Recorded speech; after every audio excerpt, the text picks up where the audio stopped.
just as an introductory, I'd like to say that there is one seat here, one seat here, one seat there. So if you're standing up, there are a few additional seats. There's a seat over here.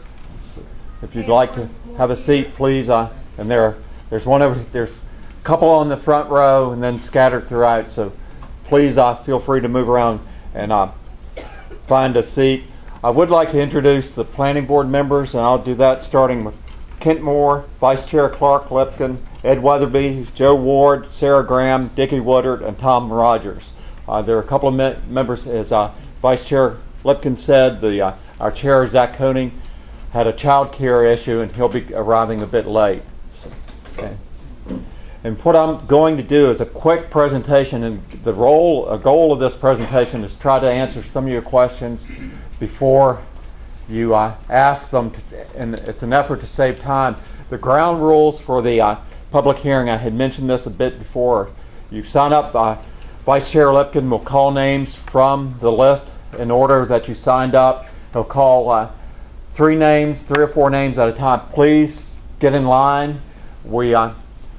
These members are volunteers, and so we're trying to get through quickly. We understand your time is valuable, and we'd like you to be succinct. 3 minutes. You can say a lot if you've timed it in 3 minutes. So if you're representing a group and there are others here who are willing to give up their time, members of that group, you have 10 minutes. There are a few people who've had PowerPoint presentations and they've been loaded on. If you have a PowerPoint presentation, it's too late to load it on now, basically, because if you want it loaded on, it will take away from your presentation time, and it will take about 3 minutes to load it, so it's not worth it. I'm going to do this quick presentation. There will be opportunity for some questions. The Vice Chair and I will be the only ones answering. We'll answer basically the ones we feel like answering. Those that are direct can be answered quickly and not take away from other people's times. Every question will be recorded, and all the answers will be provided on the Planning Department's website, on a document on the Planning Department website. So you can go to the Jackson County website, go to the departments, and go to Planning Department, and the questions will be answered there. It won't be tomorrow that they'll be answered, but they will be answered. It'll be likely sometime next week. When you said get in line, we do not have to leave our seats. Well, please, yeah, stand up, because get in line over here, and it just makes it faster because we've timed it. I think there are over about 60 people signed up. If everybody takes 3 minutes, that's 3 hours, and then a minute getting up and a minute getting back. So that adds 5 minutes, which means another couple hours. And I think we all have something we'd rather do. This is a public hearing. It is an important issue, but we don't want to be here too late. It is a public hearing. It's not a discussion, and it's not a debate. The purpose is for the planning board members to receive your comments and thoughts, so they can then take those comments and thoughts and make additional revisions to the ordinance. It's not a question and answer process. Revisions are being recommended by the Jackson County Planning Board. These are revisions, as you heard earlier, are at the point where the planning board wants to get input from the public. The revisions are the culmination of a thorough review of the ordinance that lasted about 1 year. They're part of the 5-year review. The planning board has done several ordinances: the subdivision ordinance, the 441 corridor development ordinance, the cashier's commercial area development ordinance. The board has reviewed each section of the ordinance thoroughly, and during the review process, they've considered the steep slope ordinances of other jurisdictions. They've heard from experts on the topics of landslides, water recharge, and hydrology, and they've directed the staff to provide information addressing a large number of questions related to development on steep slopes, and many of the members have done additional research on their own and brought in information. The primary goal of the planning board in their review of the ordinance was to assure the safety of persons developing on steep slopes and the property owners around them. The role of the staff in this process was to provide information and research to the board, present options and answer questions, and to incorporate the revisions recommended by the board into the ordinance. The public comments have been considered by the board as they've discussed the proposed revisions. There have been speakers at the meetings. We've received emails and written comments over the process of the review.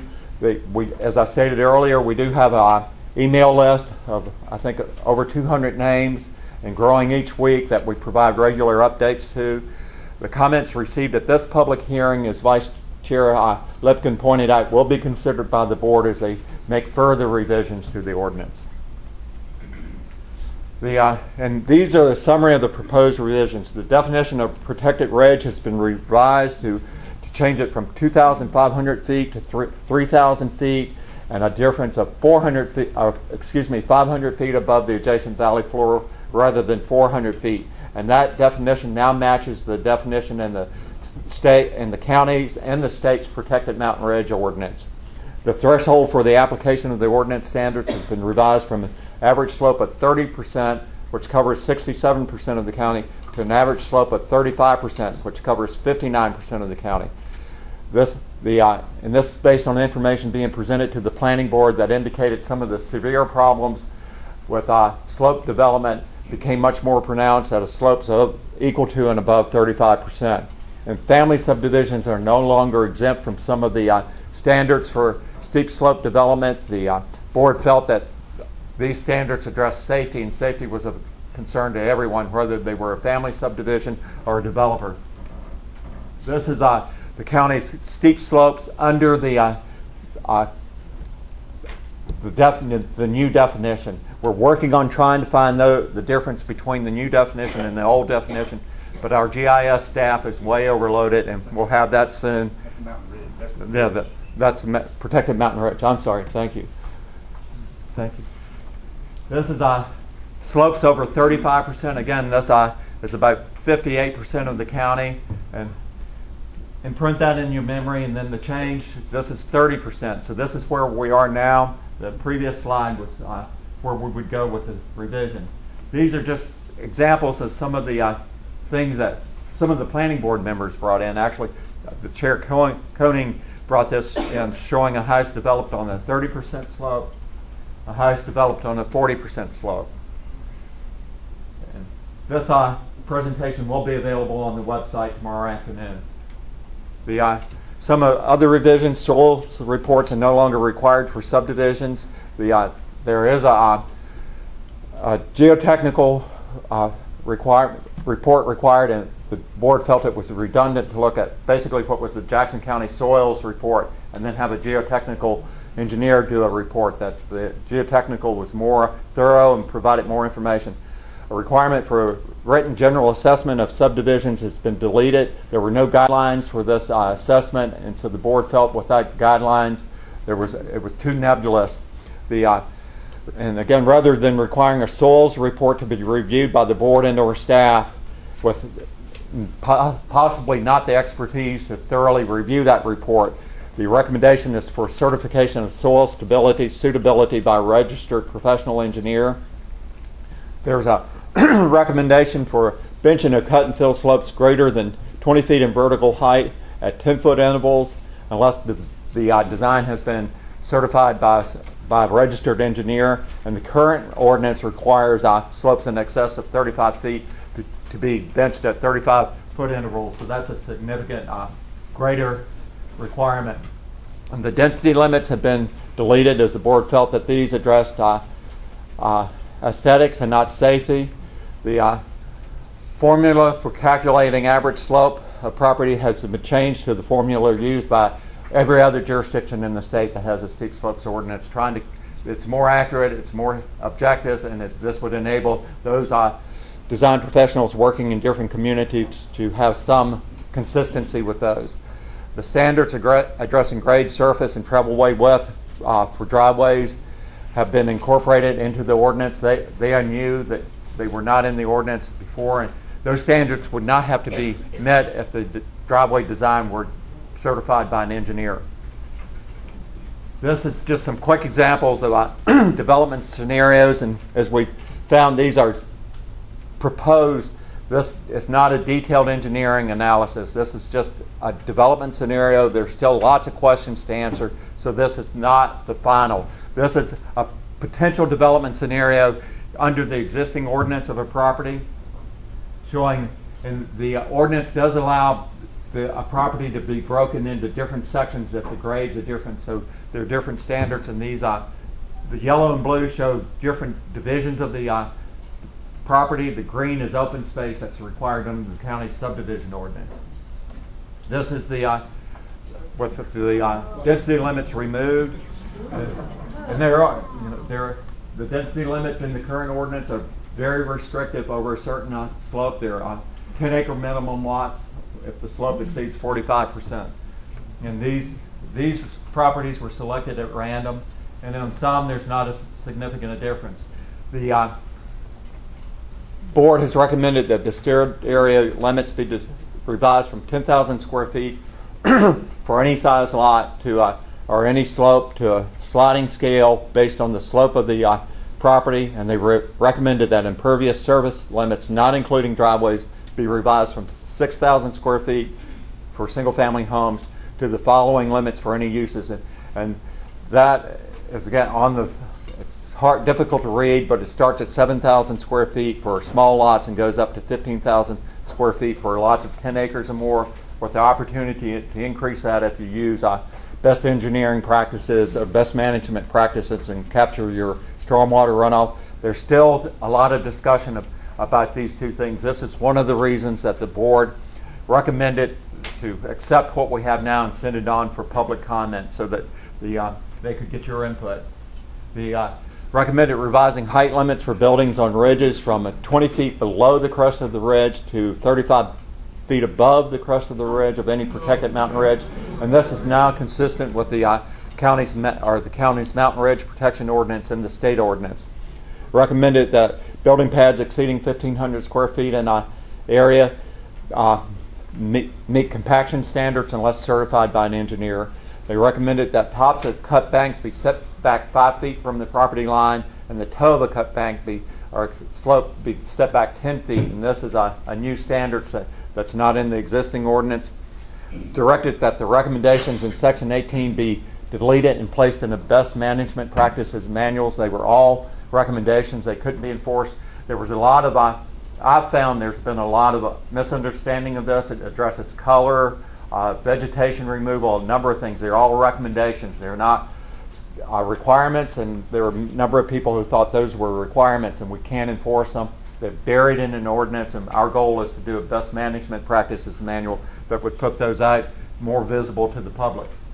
This is just a quick sketch of showing the difference in the construction on the protected mountain ridge with the current standard on the left and the proposed on the right. And again, it's a quick standard just showing the difference in the height of those buildings. The next steps are that the planning board, as we've stated, will review and consider the comments received at tonight's meetings. Following this meeting and the review of those comments, there are two basic options. And they can direct staff to revise the ordinance based on these comments, and then before forwarding it to the commissioners for final consideration, there would have to be another public hearing if the standards are revised, or they could forward it to the commissioners without further revision. And upon receipt of the revised ordinance, the commissioners would have to hold a public hearing also. So this is the beginning of a process of public hearings on this. And again, we welcome your comments at any time via email or written. Please don't just call and yell at me. Put it in writing. And that's it. We thank you, and I appreciate your being here and your concern about the development in Jackson County and the ordinances. And there are still two seats on the front row, one seat here, and one seat over here if you'd like to sit down. So if there's an empty seat beside you, please raise your hand so that people can find it. And with that, turn it over to Vice Chair Lipkin for the opening of the public hearing. Thank you, Gerald. Will you be the timekeeper for us? Yes. Thank you. And now Ben's got to take minutes. I'm not All right. First on the list is Ken Brown. Ken? Call him several names. Mr. Vice Chair, call several names to have them waiting. And after that, Bill Kane. I'm supposed to be set up here. Yeah, the microphone should work there. Okay. Hello, my name is Ken Brown. I represent a block of conservation voters from Jackson County, and I wanted to thank the Planning Board for this opportunity to address some of these issues that we see with the revisions. And some of the slides that we have here are pretty much self-explanatory, so I'm not going to have something to say with every slide, but we'll just start, and I will have some comments between slides that are pertinent to that particular slide. All right. Oops. Oh, wait. That one. Sorry. I use a Mac. Hang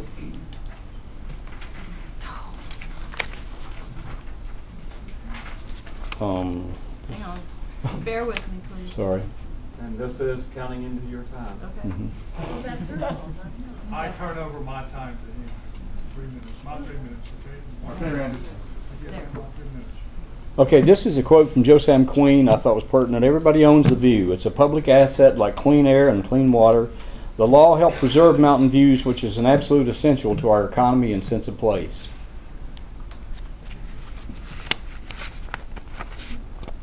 These are the promise protections that were common to both the 2007 and the 2014 MHDO. And we just thought it was worth reiterating some of those promises to protect the aesthetic and scenic qualities of such areas and ensure public and safety, and general welfare. Let's go on to the next. And we picked 3 subjects to emphasize here that we felt like were the most important part of that. And they were science, economic impact, and aesthetics. And my comment on that is Jackson County voters support the intent and purposes of the MHDO that promises to protect our natural heritage. Natural heritage refers to the sum total of the elements of biodiversity, including flora, fauna, and the ecosystem types. Jackson conservation voters are concerned that science, economic impact, and aesthetics have not been adequately assessed nor sufficiently addressed in the proposed MHDO revisions.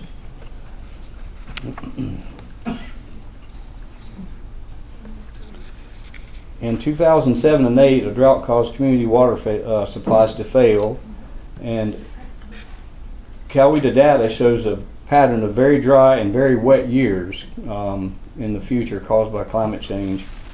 And we feel like recharge is best assured by keeping density requirements.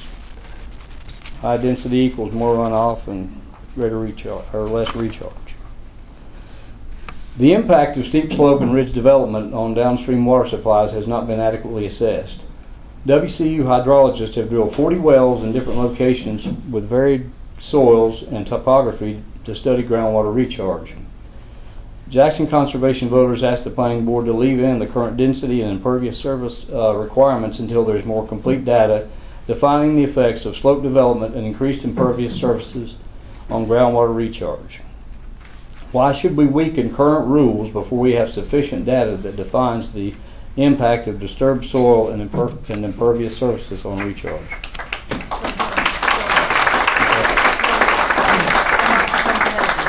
Okay. Okay. Talking about slope stability, as of last February, 89 slides have been verified in Jackson County. 59 of these occurred on modified slopes. The landslide risk assessment study is underfunded and incomplete. And this photo in the background is the largest landslide in Jackson County. Was in Mountain Heritage Estates located near Dillsboro. This particular site is approximately 1,840 feet long with an approximate area of 2.6 disturbed acres. Other failures involved unstable cut and fill slopes along the roadways and home sites. Also, the failures of some walls have contributed to these small-scale slides, per John Jelenowski in his summary dated 3/30/13. Jackson Conservation voters ask that the Planning Board table the MHDO revisions until we have adequately funded and completed the landslide risk assessment.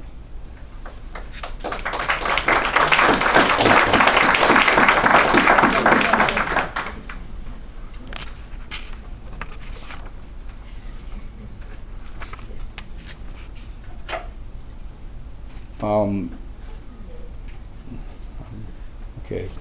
When the rivers are muddy, the tourists leave the county to enjoy the rivers, and sediment threatens our diverse aquatic populations.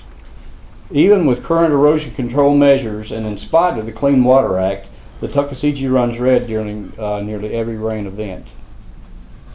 We're not adequately getting the sediment out of the river. These economic impacts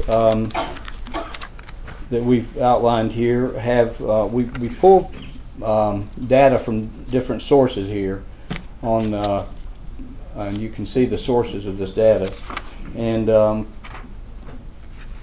from the North Carolina Department of Commerce, we see ridgetop and steep slope development is bad for the economy.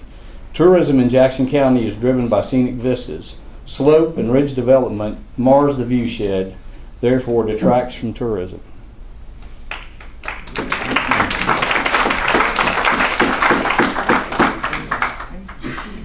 Number two, residential equal loss, open space equals gain.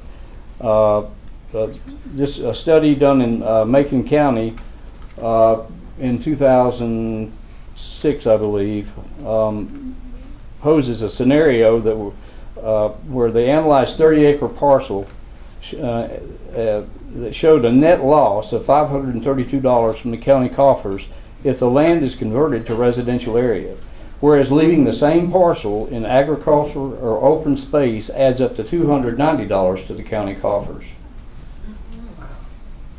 The Land of the Sky report in 2008 showed that scenic quality draws people and business while development costs the county in monies in infrastructure and services. And again, the Department of Revenue or Department of Commerce, according to the North Carolina Department of Commerce, less than 4% of the workforce in Jackson County employed in construction is employed in construction and real estate. At the height of the building boom, less than 12% of the workforce was employed in these same fields. And another study by Land of the Sky in 2008, the external costs of development include costs associated with soil erosion, stormwater runoff, protection of water quality, and wildlife protection. Yeah. Aesthetics. Natural landscapes equal sense of pride and individuality. Scenic vistas equal quality of life and higher property values. Sullied views equal negative visual impacts and loss of revenue. Open spaces equal positive environment and revenue gain.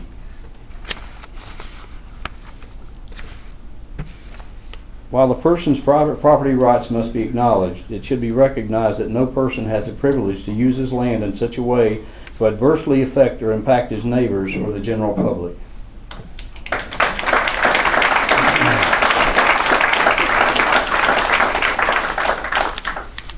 In conclusion, the Jackson Conservation voters request that the proposed MHDO revisions be tabled and reworked with conservation input and scientific data and attention to aesthetic concerns.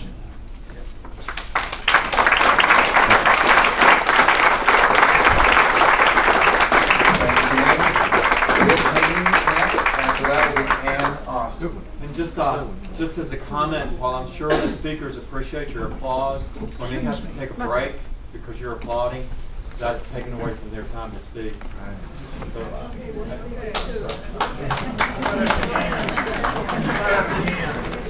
At the end? Yeah, that's fine. Is it walking away or standing okay? Mr. Vice Chair, call some more people. Good evening. The Jackson County Planning Board has serious conflict of interest issues. I'm Bill Kane from Cullowhee. When you search the web, you find multiple definitions, all with a common theme. Dictionary.com defines conflict of interest as, quote, a situation in which someone who has to make a decision in an official capacity stands to profit personally from the decision, close quotes. Businessethics.com states, quote, we can define a conflict of interest as a situation in which a person has a private or personal interest sufficient to appear to influence the objective exercise of his or her official duties as, say, a public official, an employee, or a professional. According to the Jackson County Ordinance authorizing a planning board, amended February 5, 2007, Section 3, Paragraph 1 reads, Paragraph I reads, quote, no member shall vote or participate in discussion on any matter in which he or she may have a financial interest, close quotes. There are persons on the planning board that have the appearance of and or the potential for individual financial gain. That violates the dictates of the ordinance. Using information from the County Commissioner's Office, there are 2 board members that have been on the board for 7 years. The Jackson County Ordinance authorizing a planning board states, Section 2, Paragraph A, quote, members shall serve a maximum of 2 consecutive terms, close quote. Section C states, quote, that all terms shall be for a period of 2 years, close quotes. There are some exceptions, but they are for 1-year terms. The members that have been on the board for 7 years served a 1-year term followed by 3 consecutive 2-year terms for a total of 7 years. That violates the dictates of the ordinance. A board that is not properly constituted is not a legitimate board. An illegitimate board cannot make legitimate recommendations. Given the conflict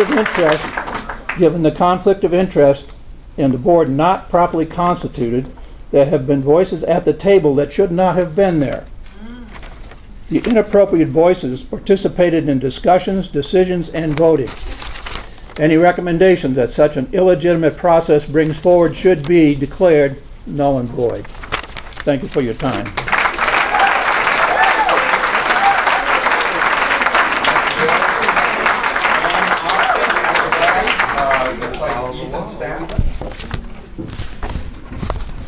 Good evening, my name is Ann Austin, and I've been involved in real estate sales and development and cashiers for about the past 35 years. I think we all agree that the vitality of the construction industry is important to the health of our Jackson County economy. In my experience, families have been drawn here for the past 150 years to build and buy homes and property for reasons that include the low-key lifestyle, absence of large-scale commercial tourism, cool summer temperatures, and the exceptional natural beauty of the area. They also decide to build and buy here because they believe they are making a wise investment and they have a level of confidence that their property values will be protected. They have confidence in our county's commitment to the support of responsible development that addresses safety, environmental, and yes, aesthetic concerns. I believe weakening our development regulations, including the steep slope ordinance, may perhaps increase building activity in the short term, but will ultimately harm our unique and enviable position as one of the most desirable places in the country to live, either year-round or seasonally. Thank you.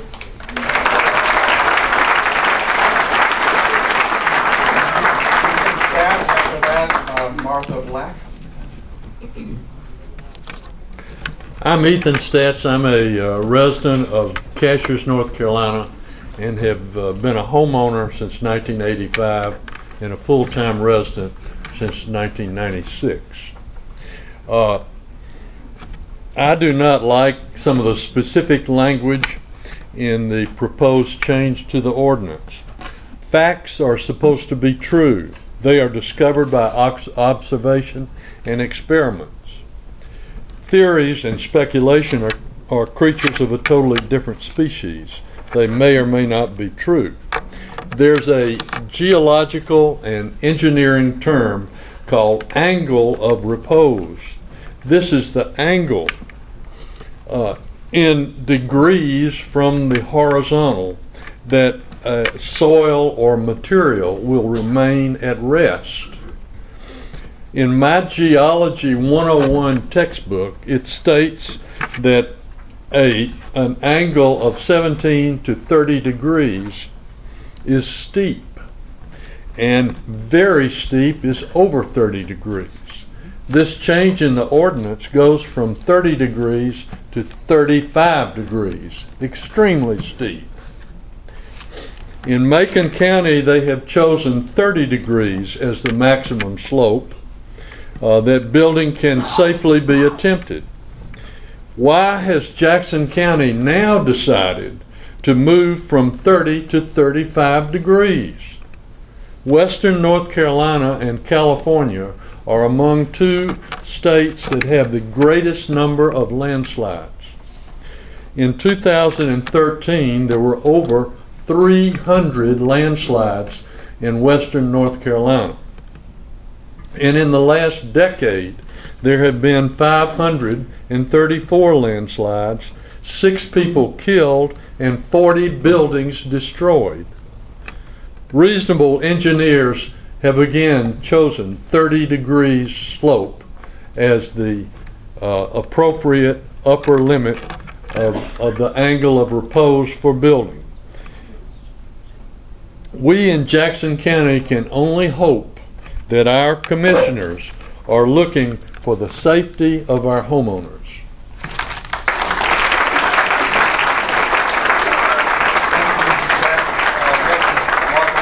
Before Ms. Black, let me just clear up one common misconception. The ordinance tries to deal exclusively, whenever possible, with percent slope and not degrees. And so no, Mr. Stats, we're not changing it to 30 degrees. We're changing it for 35 degrees. 35%, which is about 20 degrees. Okay, Martha Black, then looks like Vanna Cameron. I apologize for. I defer my time to Ms. Black. Okay. I don't have that much to say. My family has owned property in the Casters. My family has owned property in the Casters area since 1956. Instead of selling to developers, we opted to do a bargain sale of our property to the United States Forest Service. It was 828 acres that lies between the top of Whiteside Mountain and the top of Timber Ridge. I'm sure some of y'all look out over that. And we are very proud that the Forest Service was able to do that. So I just want to say that we would support, rather than a weakening of this existing ordinance, a strengthening of it. Thank you.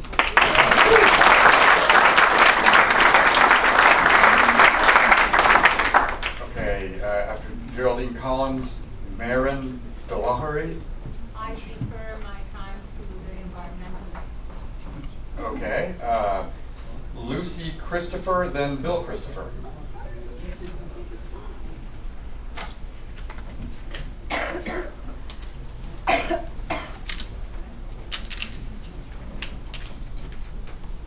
Gentlemen, ladies, everyone.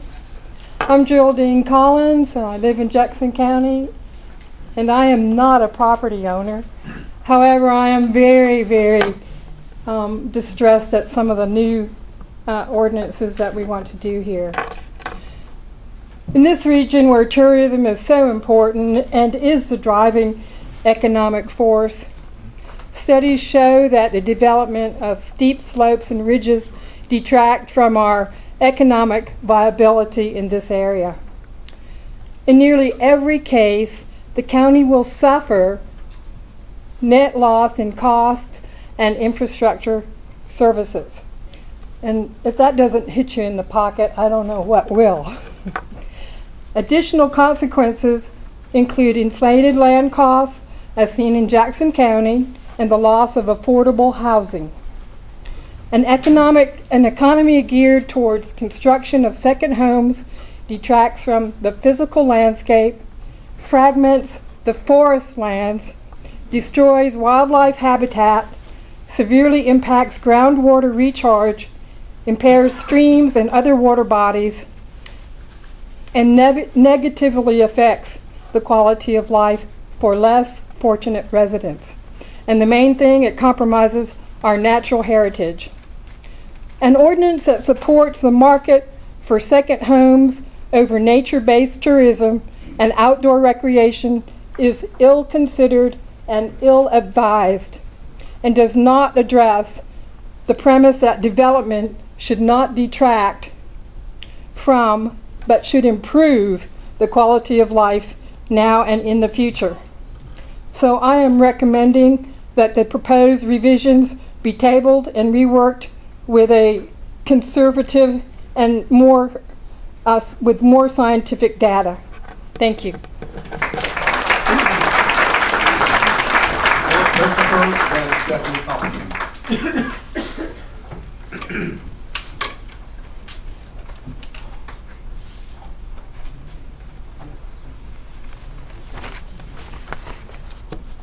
I'm going to be speaking for Penny Smith, who wrote this presentation for the meeting last week.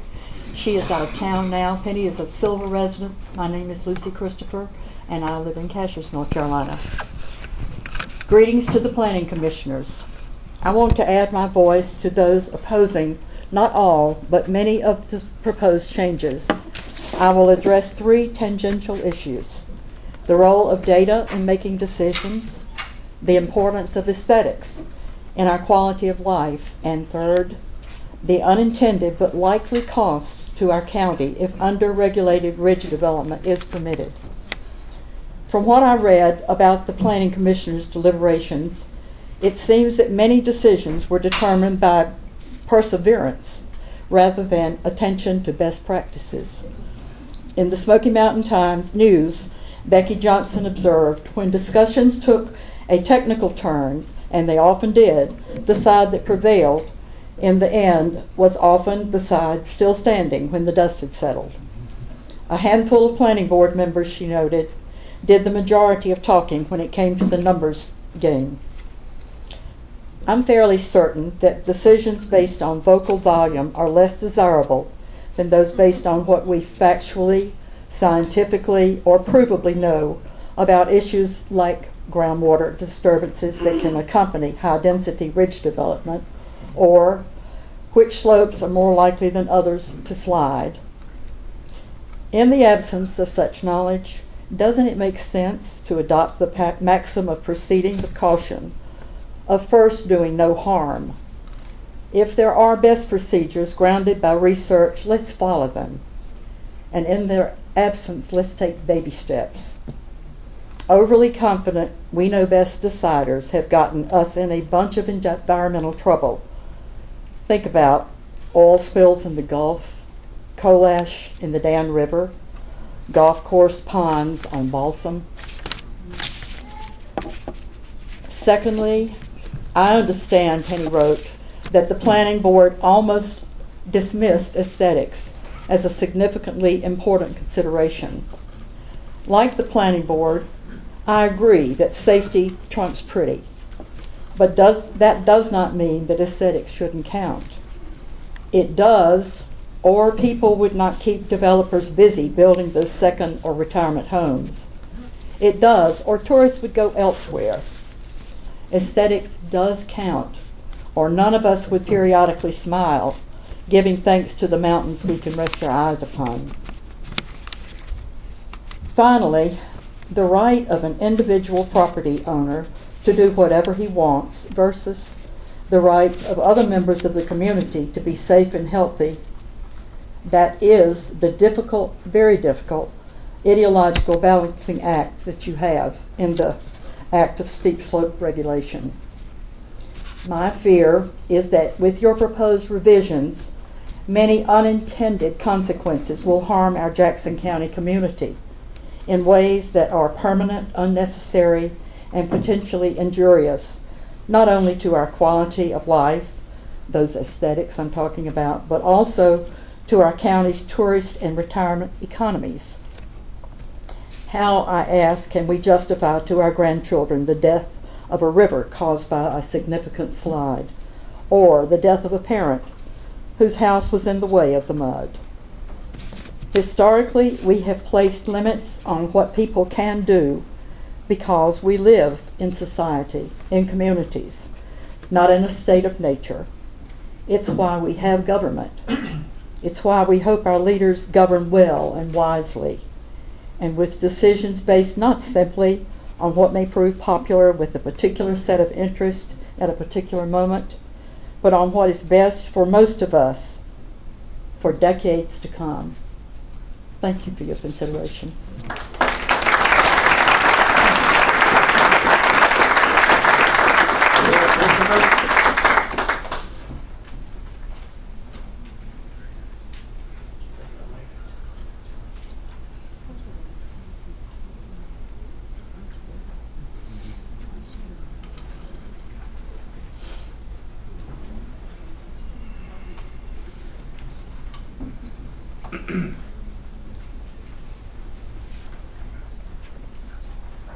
My name is Bill Christopher. We are married. What I have to say is, in effect, touching you with a feather compared to what you have heard and what you will hear. So relax and enjoy this comment.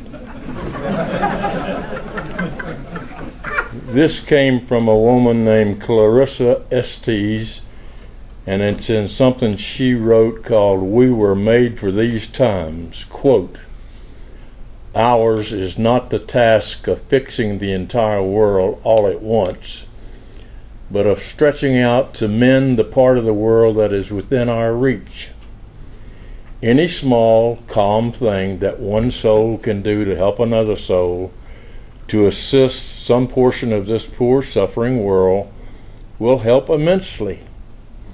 It is not given to us to know which acts or by whom will cause the critical mass to tip toward an enduring good."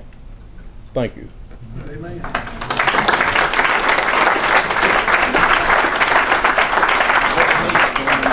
Harry Baumgartner.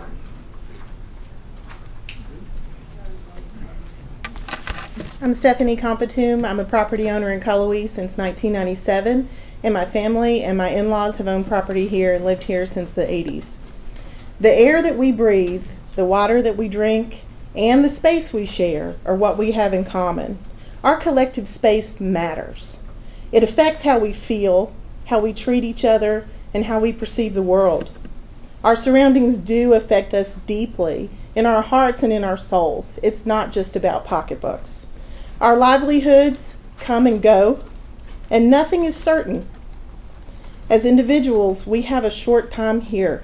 100 years from now, everybody in this room will have passed on, but the mountains will still be bearing the scars that we leave on them.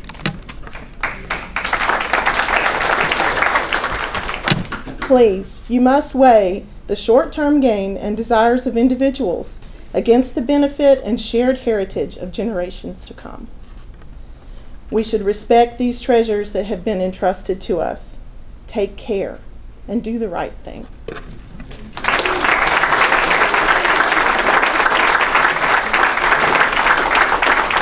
Harry Baumgartner, then Dolly Baumgartner. No, we're not on this. No, that's okay.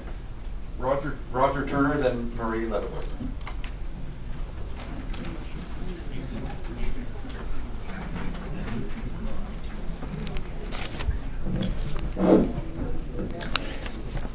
My name is Roger Turner. I've resided in Jackson County for almost 40 years, and I live off Punkintown in the Little Savannah watershed. I could address specific areas of the revised ordinances that concern me. For example, allowing structures to extend 35 feet above a ridge's crest, whereby now a protected ridge is now defined at 2,500 foot elevation, not at 3,000. Just another tweak, some would argue. My comments tonight, I prefer, will focus on a more general concern, and some of these have already been addressed. The diminished role of aesthetics in these revised ordinances, and it appears to me that aesthetics has been relegated to a second or third tier concern, as if aesthetics is not part of a viable long-range economic plan. I don't know by what reasoning or by what rationale aesthetics was largely absent from the current planning board's discussions. I want to know what studies told you that aesthetics were not important. While a person's private property rights, and again, this repeats what Ken Brown said, but I think it's important. What a person's private property rights must be acknowledged it should be recognized that no person or corporation has the privilege to use this land or his land in such a way as to adversely affect or impact his neighbors or the general public. Everybody owns the view. A natural viewshed is a public asset like clean air and clean water. The original 2007 ordinances sought to preserve mountain views as an essential part of our sense of place.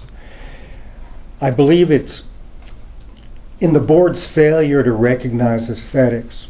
These revisions are unbalanced and unwise and caters to the short-term interests, special interests, of some real estate people, some developers, and to the second home construction industry at the expense of the general public. Thank you.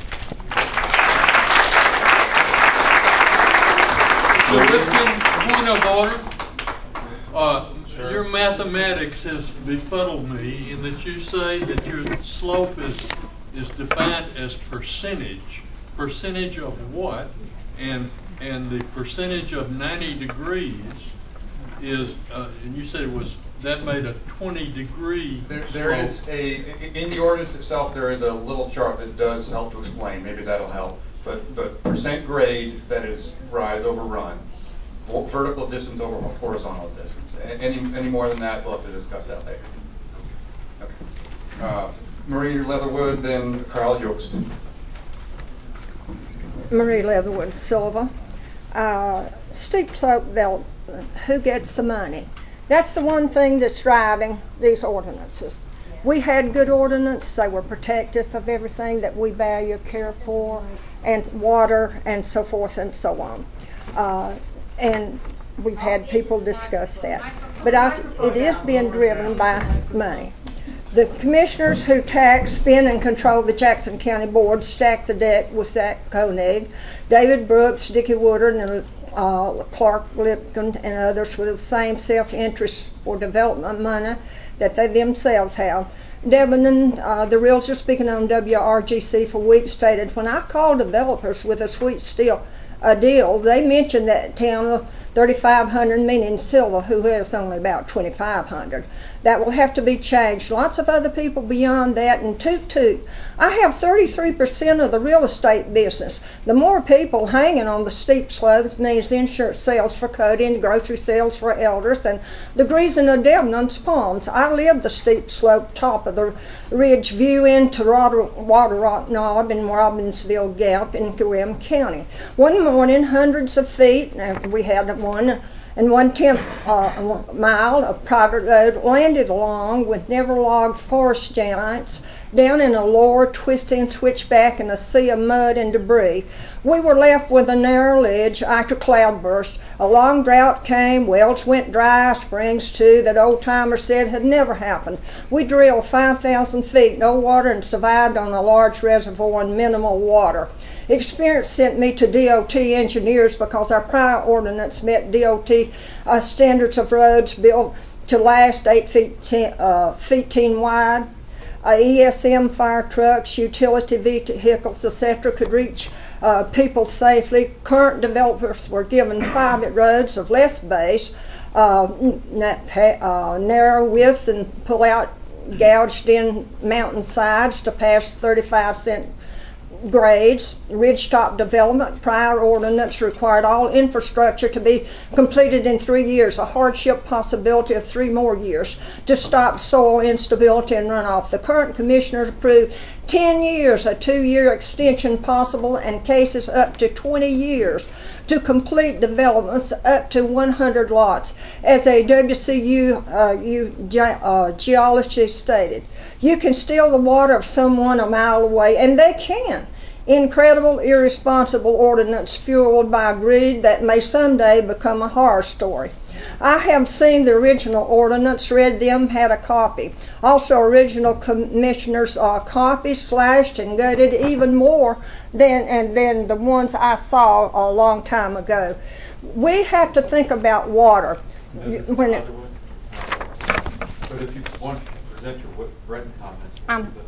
want to present your written comments, we'll take those. I'll go for my 3 minutes. Okay, you've got 3 more minutes. Go ahead. Finish what you've done. What's your name, Listen, sir? now I've lived the experience, and I've done without water, and I'll tell you that it can happen to you. As I say, I did go to the engineers with DOT. When you talk about these people with up to 100, and they can dig for 20 years, what do you think's going to happen to the soil? What do you think's going to happen? What was there is going to be like a mountainside I had. It's going to be down in the valley somewhere. The people here have given you statistics, engineering facts and things of the danger of overdevelopment. You have to be very, very careful. They can trade off property, even down in these ordinances, a mile away and say, we're doing that for water recharge. What does that do to where you've got 50 development places? What's that going to do? Recharge water doesn't go through the concrete and this, that, and the other. And these roads are dangerous. Some of the roads are 9 feet wide. You've got a T-bar maybe at the top. I don't know if they ever decided that. You come up this 9-foot road and then you go this way, or somebody goes that way.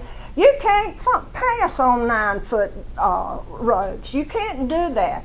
Gouging out the side of the mountain, do you think it won't bleed? My small bank back there's got turf out of it at the back of my house because it's just red mud, dirt, because it's sliding and it's down here. What do you think happens up here? If you don't recharge the water, and these people can do anything, I hope somebody with engineering ability will study what they can do. How about trading off? If I want to build a lot of places here, I'll just trade off and recharge my water a mile away. And that was in their ordinance. I can't say that it is now. But I've seen them, I read them, the originals, I studied them, because I'm ignorant about engineering. I take the words of the engineers and things about what can happen. Now, we know these landslides have taken place. I look at my little bank and I say, oh boy, 35% up there, is it going to stay or come down? And don't tell me about, oh, the secret is having a strong pad for your house. Well, listen, if I had my house where that slide was on our place, it would have been down in the valley. That's where it would have been. I want everybody here to talk to your neighbors. If we can't have a safe place to live, what's the use to living here? What brings people here? Beauty. It's a wonderful, wonderful place. I look up and I say, thank you, Lord, for the beauty you've given me. And I don't want to lose it. I know that you don't want to lose it. But you don't want to see people killed either up on top of the mountain because we can't get to them. Leatherwood, time's up.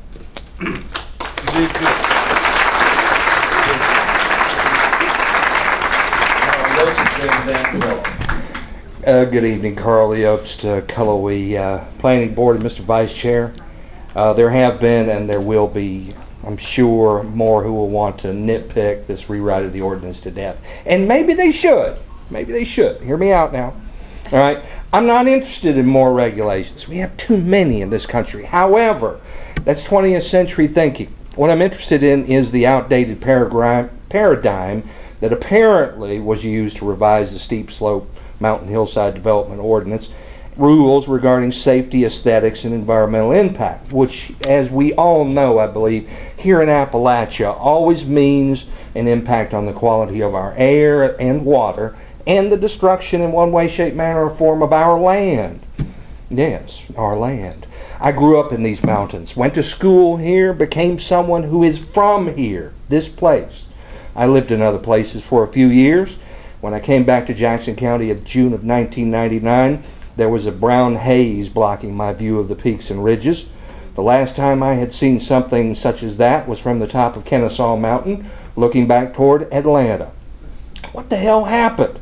Primarily the building craze of the 1990s, bringing with it untold congestion on our roads, enormously overinflated real estate prices and rents, and too many people for the carrying capacity of this land. Okay, when we had that drought you could say it's 2006 through 2008. I remember many people saw their springs and wells dribble away or dry up completely as a direct result of the interference of the aquifer by irresponsible building, allowing the rain to run off simply into creeks and rivers, deep wells just sucking up the available water to irrigate golf courses, and out-and-out chicanery by so-called environmentally responsible developments. I won't name them. We can think of them. You do remember the insanity of the real estate and building gold rush and the consequent destruction of our resources, I hope.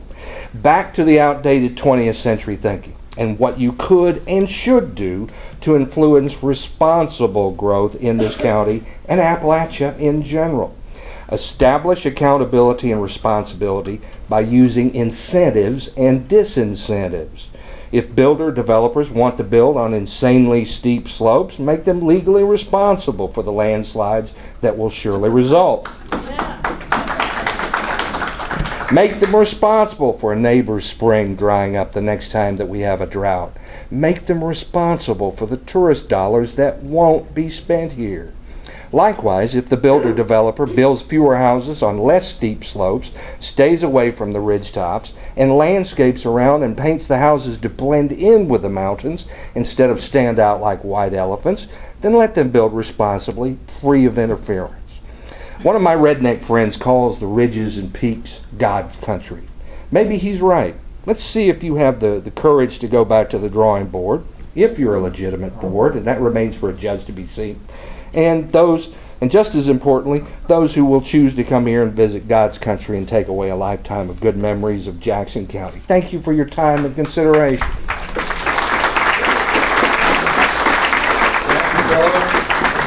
Alan Lomax.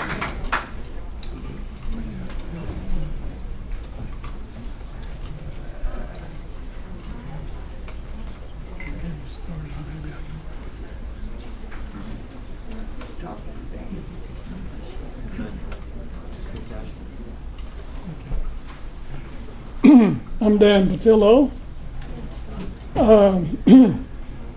I'm more or less pleased with some of the things that you're trying to do. I think you're trying to do the right thing, but let's get forward and take a look at some of these photographs. So I'm going to be a little less in verbal stuff and a little more in pictures.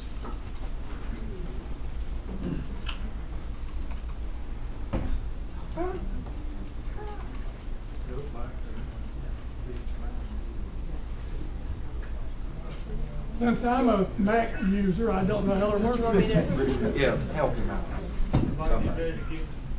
You can have my 3 minutes. There we go. Anyway, what I was wanted to point out here is this is what started this whole issue of ridgetop development. See, we don't want a beach mountain condominium on top of the ridge. Look, even a little below, there's buildings that at least are below the ridge and maybe look like a little bit of a fog. We do not wish to have the mountainsides sliding down like this is possible.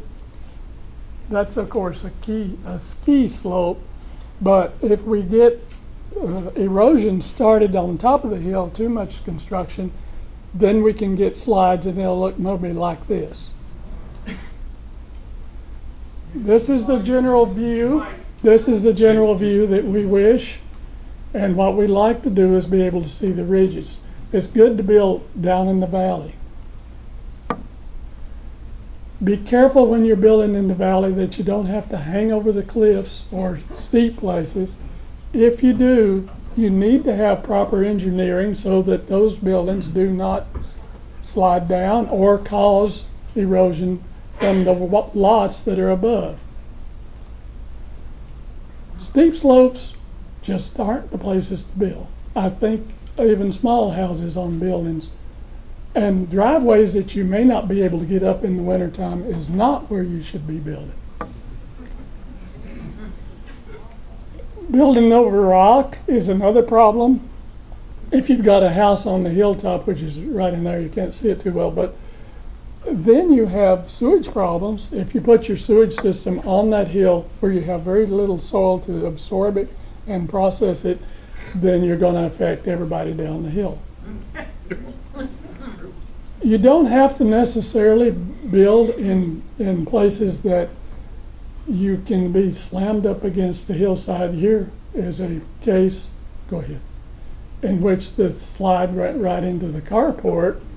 And the reason for that is, go ahead, is because during this last freeze, that is on February the 4th, we had the melt and then the rainwater that came like 1.75 inches the next year. There was no way that the soil could stand, and so down the hill it went. And so lastly, this is just not the place to build houses. One more. I'm repeating essentially the same thing I was saying all through here, but there's one thing I want to emphasize.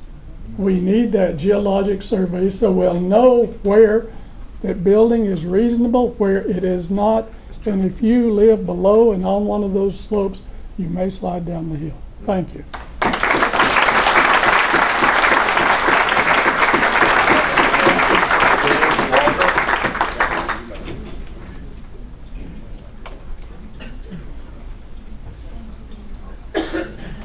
Come on, Dave.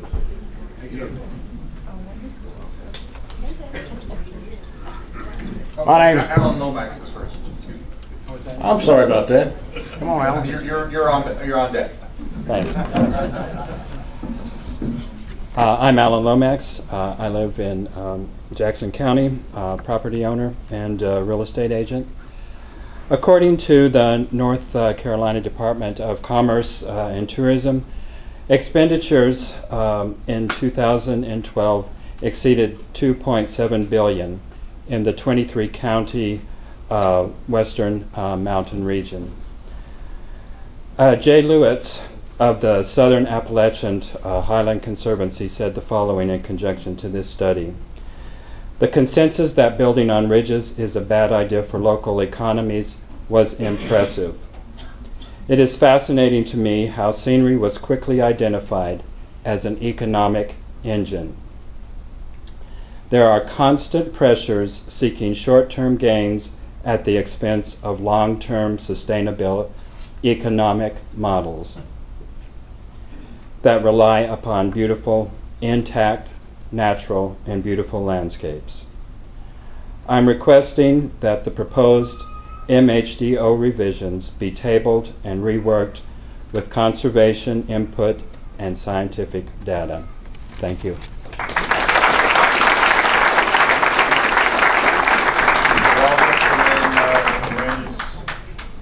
Then Barbara Bell after that. I'm Dave Walter from Webster. About a week ago, I was way up on Shook Cove Road in the early morning. There's a D8 bulldozer waiting in the fog for an operator to arrive. The voice of Chief Seattle wafted through the fog. All things are connected. Whatever befalls the earth befalls the children of the earth. When the operator arrived, this is what the dozer told him. Mr. Operator, Mr. Operator, tell him we ain't gonna doze today. Mr. Operator, Mr. Operator, too much of these mountains already washed away. People dream their dreams of $1 million bill. Visualize it as another mansion on the hill. Build a road to the top, right on up to the sky. And the way they're grading is enough to make you cry. They're building these roads way too steep, and the cost we'll pay later, it won't be nowhere cheap. Little thoughts ever given to our precious watersheds? Come on, mountain neighbors, we've got to use our heads. Mr. Operator, Mr. Operator, tell them we ain't gonna doze no more. Mr. Operator, Mr. Operator, we won't let these sacred mountains wash away anymore. We've scarred these mountains with our rippers and our blades. Let's remember there ain't no more mountains being made. So let's make a solemn vow to each other right now. We won't cut these mountains up no more, no way, no how. Mr. Operator, Mr. Operator, tell 'em we ain't gonna doze today. Mr. Operator, Mr. Operator, too much of these mountains already washed away. Mr. Operator, Mr. Operator, tell 'em we ain't gonna doze no more. Mr. Operator, Mr. Operator, we won't let these sacred mountains wash away anymore.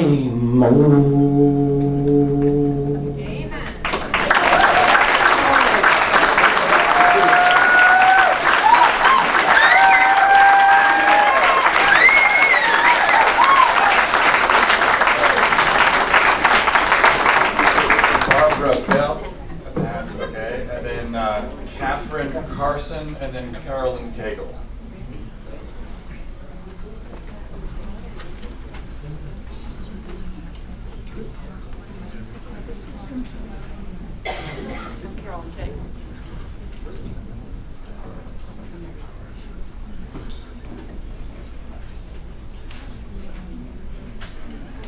So, Catherine Carson's not here, so you're Carolyn Cagle? I'm Carolyn Cagle. Oh, I'm sorry. I'm Carolyn. Barbara Bell was who we were waiting for. No, I said I went. Oh, right, okay. I'm getting with it. Are you Catherine? Catherine Cagle? Or Carter. Carter. Yeah, Catherine Carter from Cullowhee, and I expect you are getting tired, and you're going to be tireder before you're through. And if I had known that so many of you had this, I probably would have stayed home, so thank you. For all the reasons you've already heard, I would like to see this ordinance returned to the table and reconsidered and changed in light of the data we have. Thank you.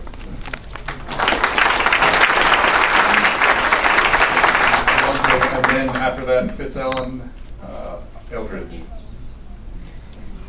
Hi, my name is Carolyn Cagle. I own property in Greens Creek.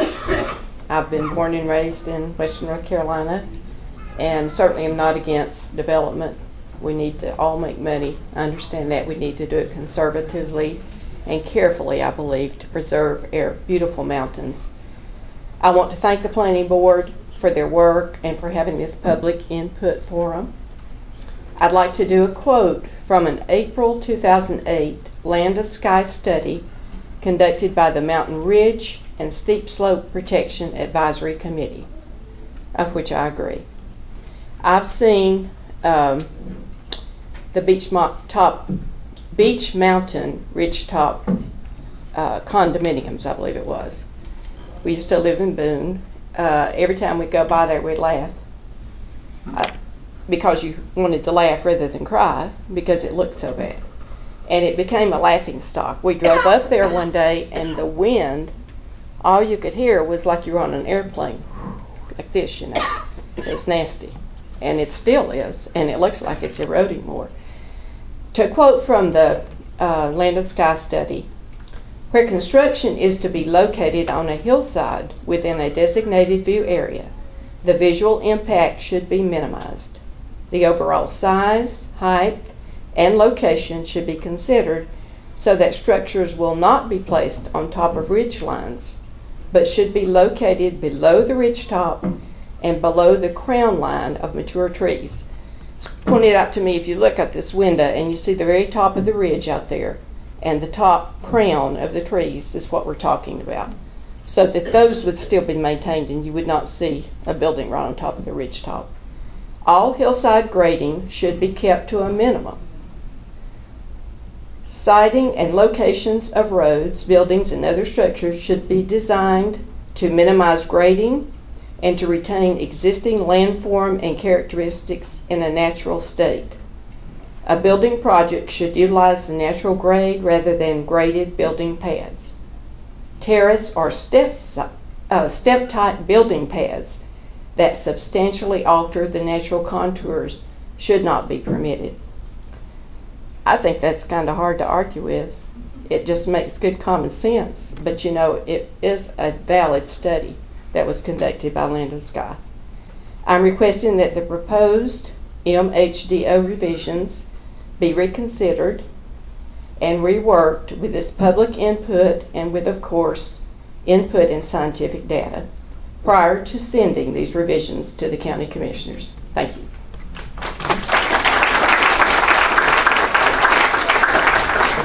Eldridge, and then Bill Kerwin.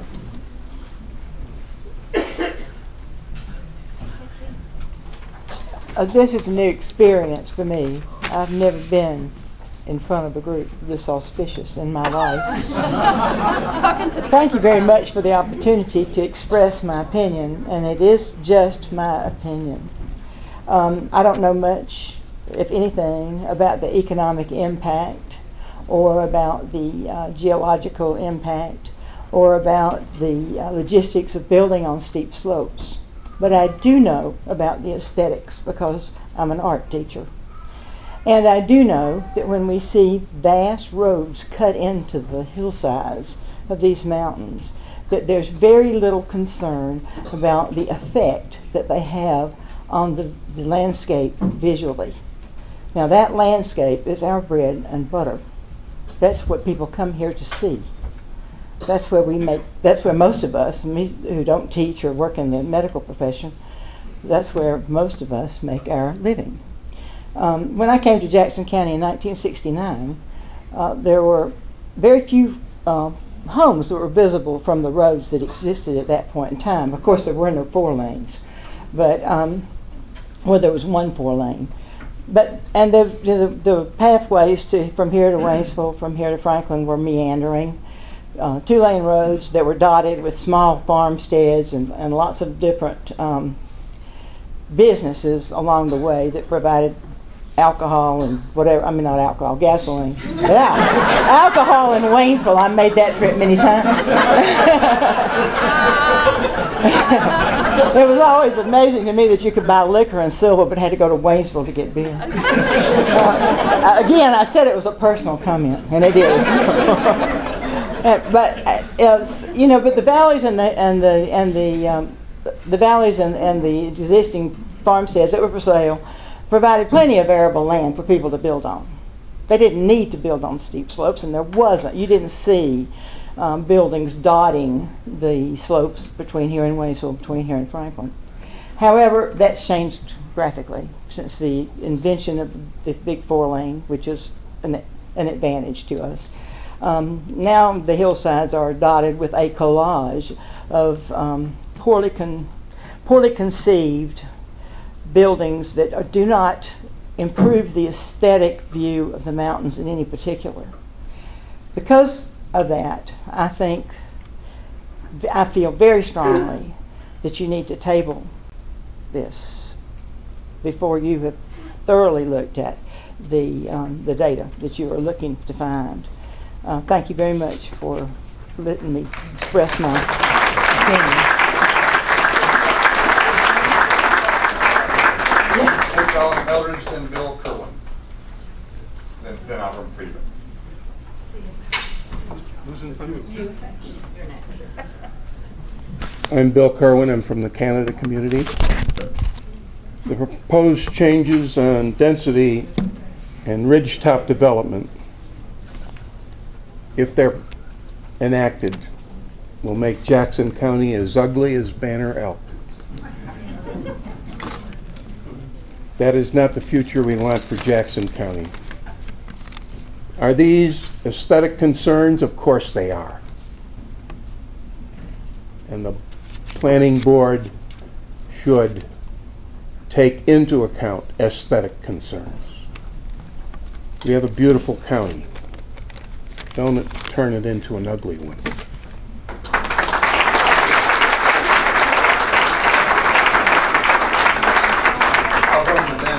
Bill, I'm sorry, I just can't read that last. Come on.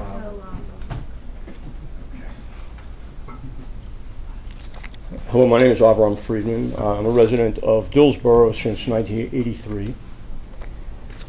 Good evening, members of the Planning Commission, and thank you for providing this opportunity for public input on the proposed revisions to Jackson County's steep slope ordinance. I'm going to begin by reading a passage from a paper entitled Preserving Natural Resources through Local Environmental Laws, a guide to local governments, developed by the Land Use Law Center of Pace University School of Law. Quote, slopes with an 8 to 15% grade are typically acceptable for development. Some problems may arise as the slope increases. Difficulties with road and driveway construction, installation of sewage disposal facilities, storm runoff, water runoff, soil erosion, and increased construction costs are some of the limitations that can be overcome with careful site planning. Land areas containing a 15 to 25% slope present considerable development limitations which can be overcome only at a great expense to developers, adjoining property owners, the local government, and the environment. Some of the problems encountered include soil erosion, malfunctioning septic systems, increased requirements for cut and fill operations, and vegetative cutting. Slopes greater than 25% present extremely serious problems of the sort outlined above for any type of development, unquote. Jackson County's existing ordinance doesn't even require a hydrological control plan or a geotechnical engineer for subdivision design approval until the slope hits 30%, and now the proposal is to raise that to 35%. This seems like an irresponsible lack of protection for our homeowners, the public interest, and the environment alike. I come to this hearing today to ask that you rewrite Jackson County's steep slope ordinance, not to weaken the protections it offers, but to strengthen it. Moving backwards never benefited any community, and that certainly applies in this case.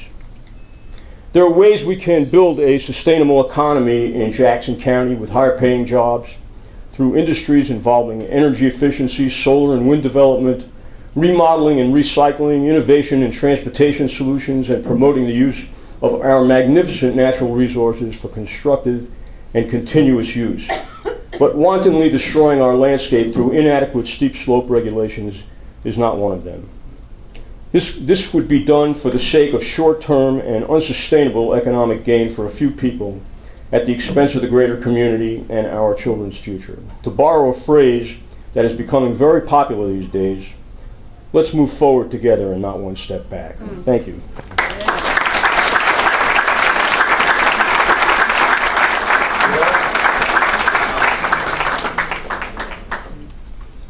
And then Dan.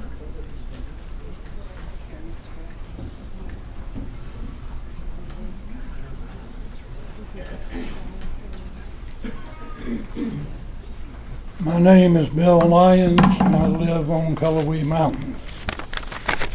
As to the gentleman commission, thank you for this.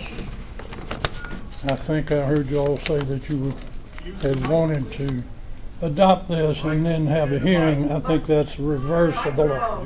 I'm sorry. I have a problem. All right, firstly, as to aesthetics.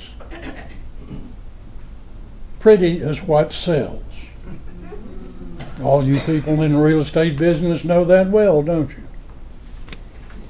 But from the National Board of Realtors, there's a nice little book titled Underneath All is the Land.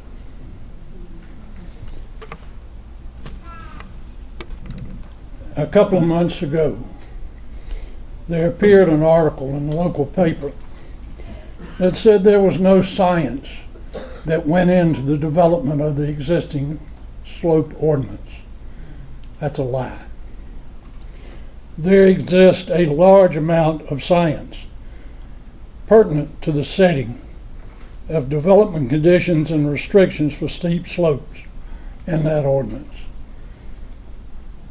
Mark's over there nodding his head. He knows. He was there. Tom Massey left a while ago. He was there. I was there.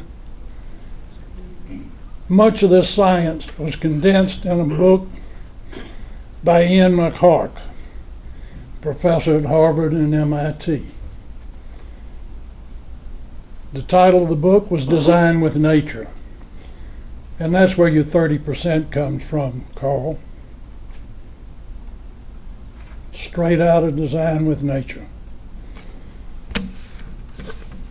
It was published by the American Planning Association And this county used to own a copy of it.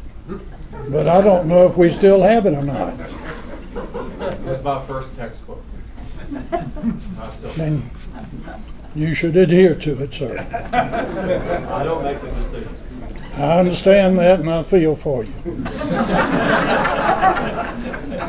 I do not think aesthetics should be what determine the ordinance. I don't say they ought to be thrown away, but I think the science is what must be used, because that is how we protect the people that buy those lots and the people that are neighbors to those lots. Jackson County is both blessed and cursed by our terrain, by our steep slopes, and we got a lot of steep slopes. We are blessed because of the beauty they give us. It's really great to ride around and see it. It's nice. We're cursed because they increase the difficulty of protecting individual property rights and protecting the health and safety of us and our neighbors. To increase the density on these slopes, sir? Yes, sir. Would be foolish. To shorten up my time up here, I'll tell you that there was a study in Guilford County on well water recharge. It takes 2 acres of land in Guilford County. We did a mathematical application to convert that to the slopes in Jackson County and came up with considerably more than the 10 acres required in this ordinance. Much discussion went into that, and it was decided that the mathematical determination was more than we could sell, so we took 10 acres.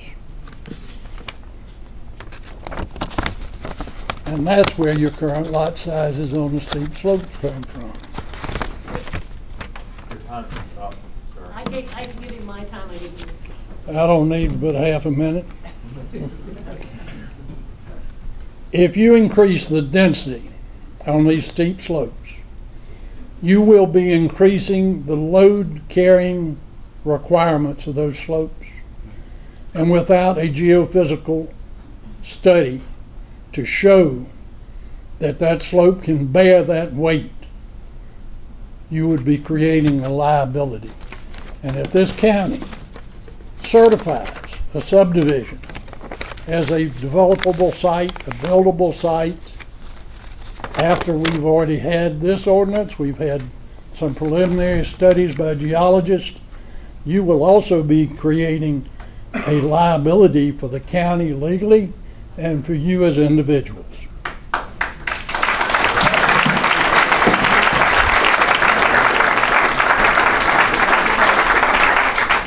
Dan Perlmutter and then Rebecca Bergen.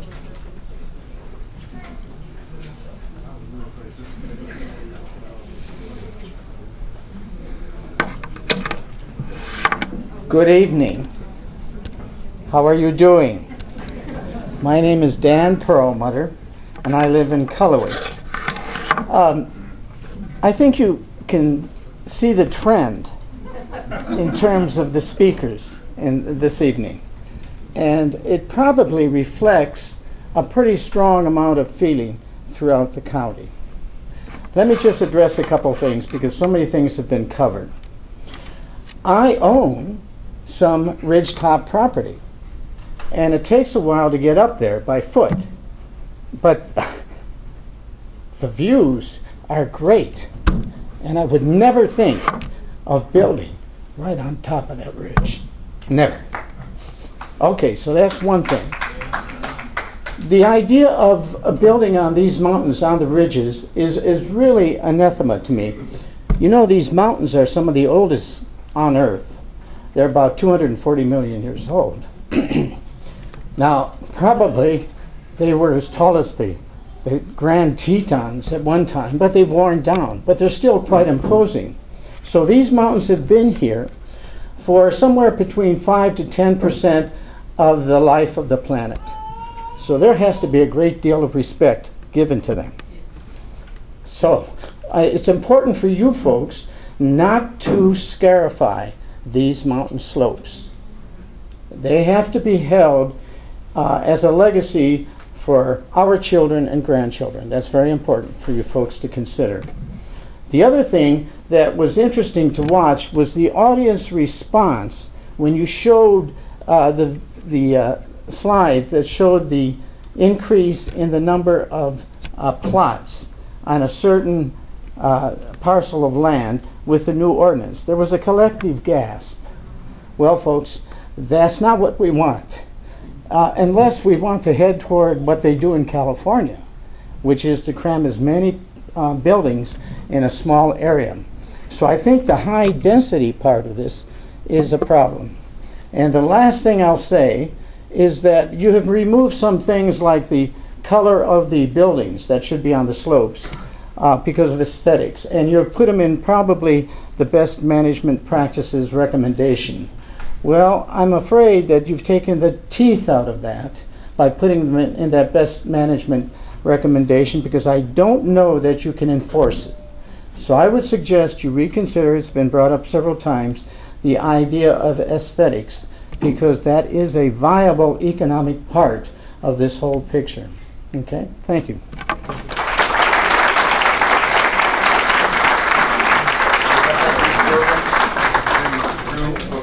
And just to clarify quickly, thank you, Dan, but the color standards in the current ordinance are just recommendations too. They're not mandatory, and we can't enforce them now either. Okay, I'm Rebecca Bergeron. I live in Silva. This is a letter from a friend of mine who is also a county resident, Tracy Rhodes. First, I'd like to thank the past and present Jackson County Planning Board members for their hard work on the steep slope ordinances and proposed amendments. This work is tedious, time-consuming, and provokes much thought and deliberation and criticism, as we've all heard. Jackson County's projected population growth between 2010 and 2020 is ranked as high at 15.1%. And because of this, we must have competent planning to reduce the environmental impact of construction. We live in a virtually unspoiled place of beauty that depends heavily on tourism. People come to enjoy our scenic views, fish in our rivers, ride our rapids, stay in our hotels, shop in our businesses, and eat at our local restaurants. We have had movies filmed here because of our natural beauty and rural life. It is a mistake to think that allowing ridgetop development and continually loosening these building restrictions on mountainsides will not negatively impact us.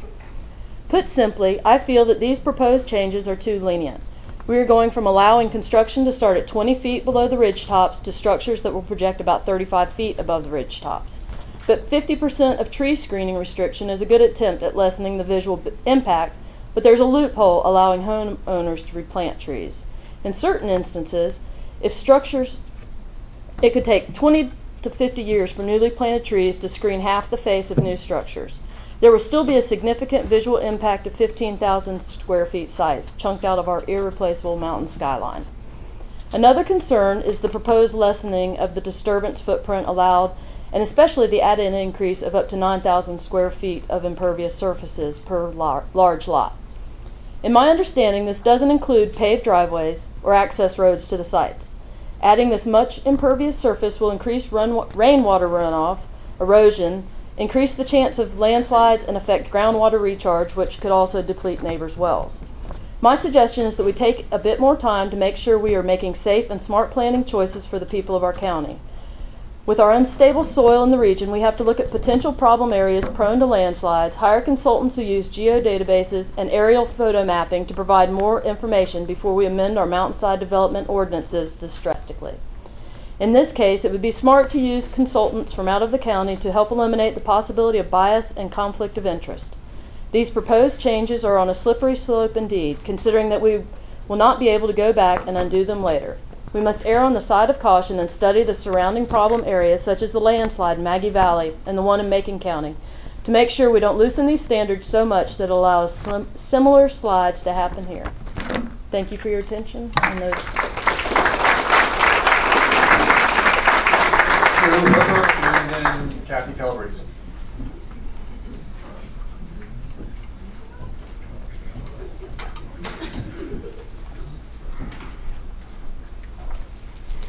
Hello, I'm Drew Hooper, and I'm from here.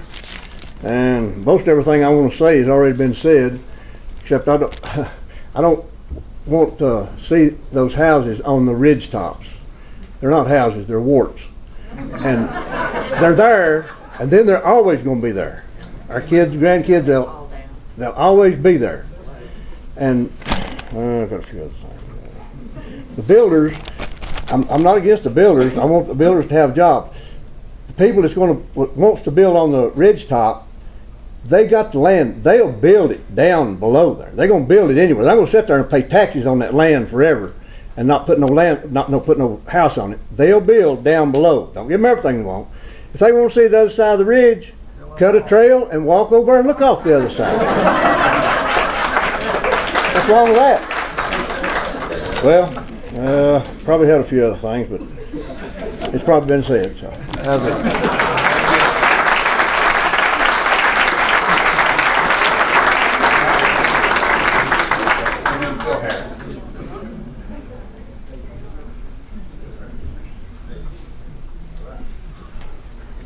Hi, I'm Kathy Calabrese, and I live in Whittier. I've lived here 20 years. And, why am I putting those down? I need those. Okay, first I want to thank everyone on the planning board for all the time and the effort that you've put into this. I know you've put in a lot of time, and I appreciate that. And I appreciate you hearing us all. I stand before you tonight to add my voice in support of keeping the steep slope ordinances as they stand, especially those where there's no loosening of any of the restrictions. Many people will speak tonight, and they already have really, on the myriad environmental impacts on the mountain slopes, and I do not need to repeat all their words. I do want to go on record, though, as highlighting the following. There's more and more recognition that good environmental policy does equal good economic policy, and let's not have our sights set on short-term monetary gain at the expense of our Jackson County mountains. Studies show that countries with the best environmental policies have a higher gross national product than countries that don't. I also want to go on record acknowledging the issue of the property rights. That's a relevant concern. I do believe that these rights come with an obligation to be the best stewards possible for the good of the whole, including and not limited to the water quality, the wildlife, health and safety, and the vistas. As other counties nearby scar their mountainsides with unsafe and unsightly development, Jackson County vistas and slopes rise in economic value, increasing our property values overall. So yeah, let's do that. I would like to see us continue to grow as a strong local economy, however, and with all parties being able to come to the table, brainstorming alternatives, just as the tobacco farmers have developed viable alternative crops to sustain their livelihoods. It's been done, and we can do it. And for me, out of all of this, the most important thing is to give voice to my heart about these beautiful mountains.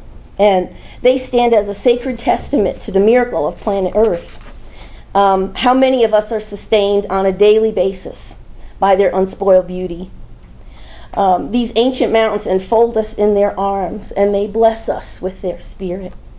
We owe it to them to safeguard their beauty intact and unspoiled. Thank you.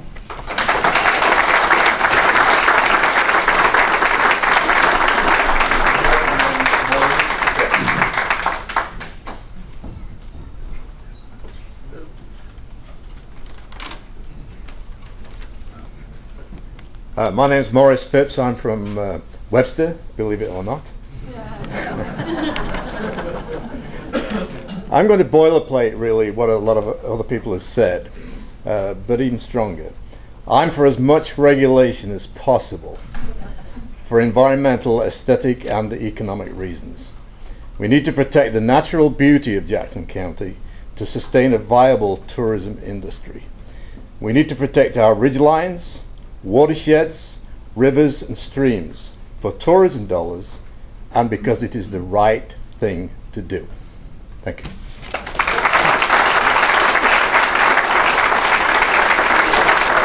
Bill Hare is not here, and Ken Walton, and then David Claxton.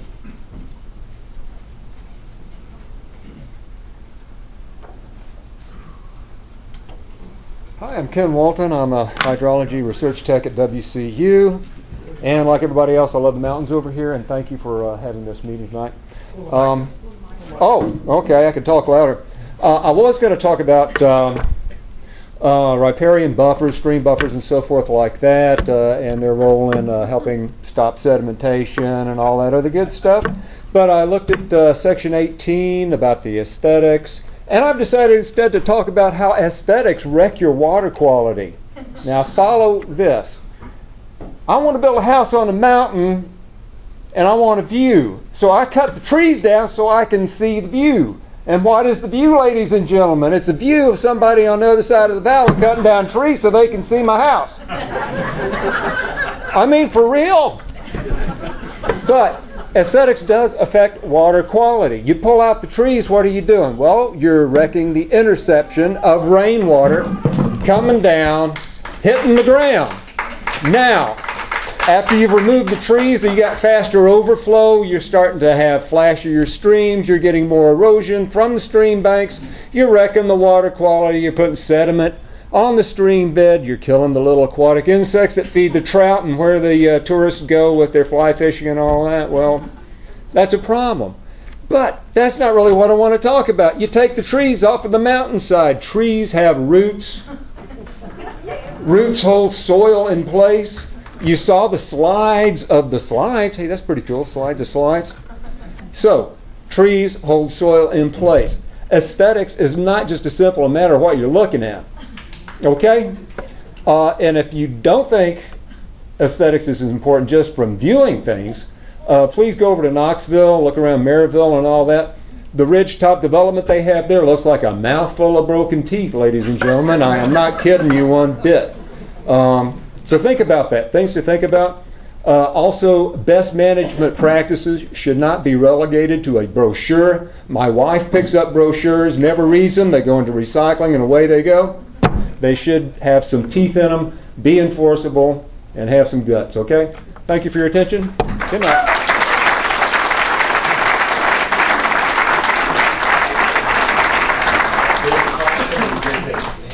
I'm David Claxton. I live in Cullowhee.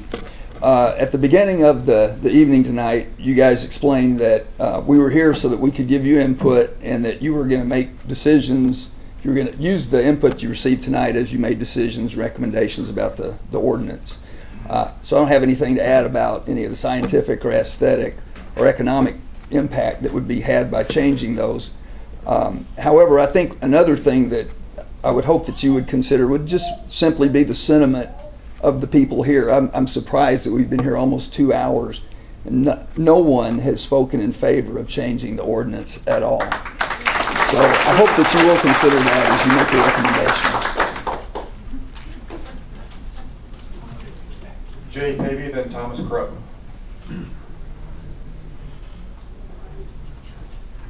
Is Mr. Pavey here? Okay, then Mr. Crow.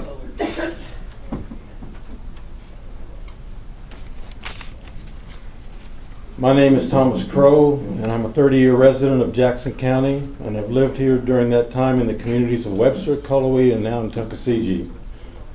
I've come here tonight to raise an important ethical question to the heads of the planning board, and this is a question of conflict of interest. Those members of the planning board, and later those members of the board of county commissioners, who make their living in real estate, development, and construction-related fields, and this includes surveying, and those who work for conflicted members of the Board of Commissioners, should in good ethical conscience declare themselves ineligible to vote on these proposed amendments that in essence serve to undermine the county's existing land use regulations. I'm talking about proposed amended regulations that would selfishly benefit these board members and their professions financially, either directly or indirectly. This is a moral question which needs to be addressed by this assembly gathered here today and the members of the planning board if a just and equitable decision is to be made in this matter. Having said that, I would like to propose that a motion be made that only the remaining and non-conflicted planning board members be allowed to vote on this issue. And perhaps even more appropriate and democratic would be about this procedure would be to let everyone in this chamber vote right now and get a true community decision on these proposed amended planning board regulations that could be passed on then to the county commissioners or not. And in addition, I would just like to add that those who say it's my land and I should have the right to do as I please on it and to it are experiencing a selfish and self-centered emotion which is outdated. We are living in the 21st century, not the 19th. The fact is that we can no longer afford the luxury of living in isolation amongst one another. We humans live in an overpopulated world in communities and must learn to live unselfishly together with concern for the welfare of others who live here with us now as well as those that are yet to come. Why do you think that those rogue developers came to Jackson County to build their so-called gated communities for the wealthy vacationers from New York and Florida? Because we had no land use regulations. After fighting some hard battles with these developers, many of us here don't want to revisit those days and those tragedies again. There are things that are more important than money. We live in a society, in communities, and there have to be rules.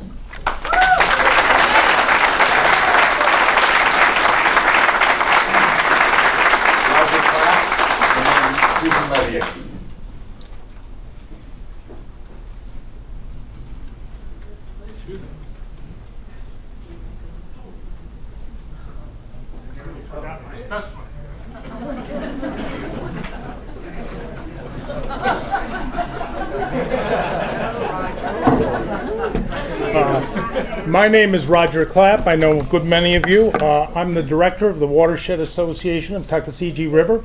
It's good to see so many water members here. I appreciate and thank you for coming out. You've been stalwart from working out in the field, on cleanups to coming here and being part of the political scene. I'd like to mention something about science, existing studies, and then aesthetics. As for the science, groundwater recharge is a serious concern. The drought of 2006 to 2008, 3 years, was a clear demonstration, and it was never adequately researched afterwards. Instead, the county went out and bought 3 groundwater models that kind of show you that, gosh, water could move under ridges, so you don't know whether the water under this building comes from Big Canada or Little Canada.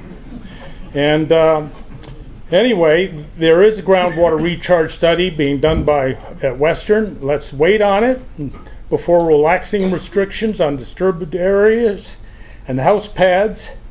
Until the results are in, don't put the cart before the horse. Coweta climate data show that there are trends for rain and temperature, and they're now on 3-year cycles. Think of that drought. This is totally unheard of in my professional experience, because this part of the country, the rains in the winter almost always recharged everything for the whole year to come, year after year after year. And these 3-year persistence, that's new climate. That's not future climate change, it's climate already changed here. Okay, once again, until the results are in, don't put the cart before the horse. Landslides were almost epidemic in 2013. So we're currently conducting landslide risk assessments that are, as they say, underfunded, but they're on a watershed by watershed basis. Until then, be conservative, keep the 30% slope limit, and don't relax it to 35% until the results are in, and don't put the cart before the horse. Also, capturing stormwater on these steep slopes is recommended as something that might ameliorate the development. I don't know how you capture stormwater on a 40% slope. Where do you put it? Where do you put it? Big swimming pool? I have no idea, and I've been in this business for quite a while. Using existing studies, Ken Brown, early, the very first talked about economic studies. Yes, it's good economy to have beautiful ridge tops. Let me point to one very small point that's in the report. ALC report recommended that fill slopes, that's slopes made of piled up dirt that had been excavated and put in place, have setbacks of 24 feet or more from property boundaries. It's right there in the thing. And then the next sentence says, let's have 10-foot setbacks. How do you relax something by a half in one sentence? It's just not consistent with the recommendation that was given for that issue of setbacks on fill slopes. As for aesthetics, almost all of Section 8 is dumped into something called Recommended Development Practices for Jackson County. Once again, it's the pamphlet that my cohort there disparaged, but it's also vaporware. We're asked to say all of the great concerns that we've got here go into a pamphlet that we haven't seen. Is it a cut and paste from the revisions, or is it something that will actually reflect the way the community feels about its slopes and the aesthetics of those slopes? We all get a lot of spiritual energy as we look up on the mountains. So here's the final thing. Water's happy to work with you. We've worked with the commissioners on a number of public education things. We've got some wonderful trails that volunteers here help put in to inform people on the benefits of natural stream banks in order to keep a healthy stream. You need natural stream banks. We're glad to work on these things and talk about recharge or any of these other issues, but we have one great problem. We look around the county and we say, what's the environmental property that's number one? And I say, the rivers are too damn muddy. And that's the big problem we face. So, thank you.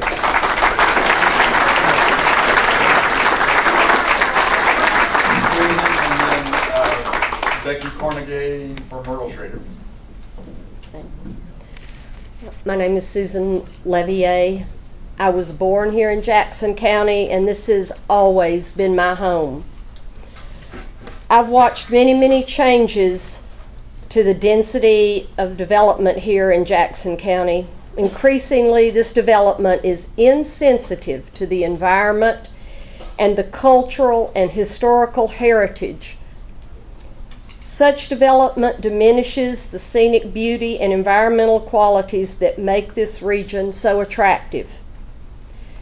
It would be my guess that more than half of you in this room tonight chose to move here. And probably at least half of those of you who moved here in part came because of that the density was low and the beauty was high. I was pleased with much of the 2007 MHDO and I do not understand why we're even considering backing up.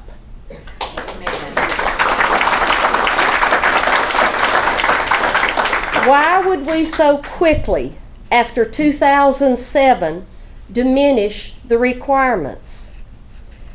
Some say that these proposed changes are being driven in part by money. Money to be spent and money to be made. This reminds me of a comment made to me years ago by a customer. He was a seasoned residential architect. And the comment was, with enough money you can build anything, anywhere. These changes to the mountain hilltop development ordinances are being proposed should not be considered. Our community must plan and must put plans into place to preserve the beauty of these mountains. Thank you.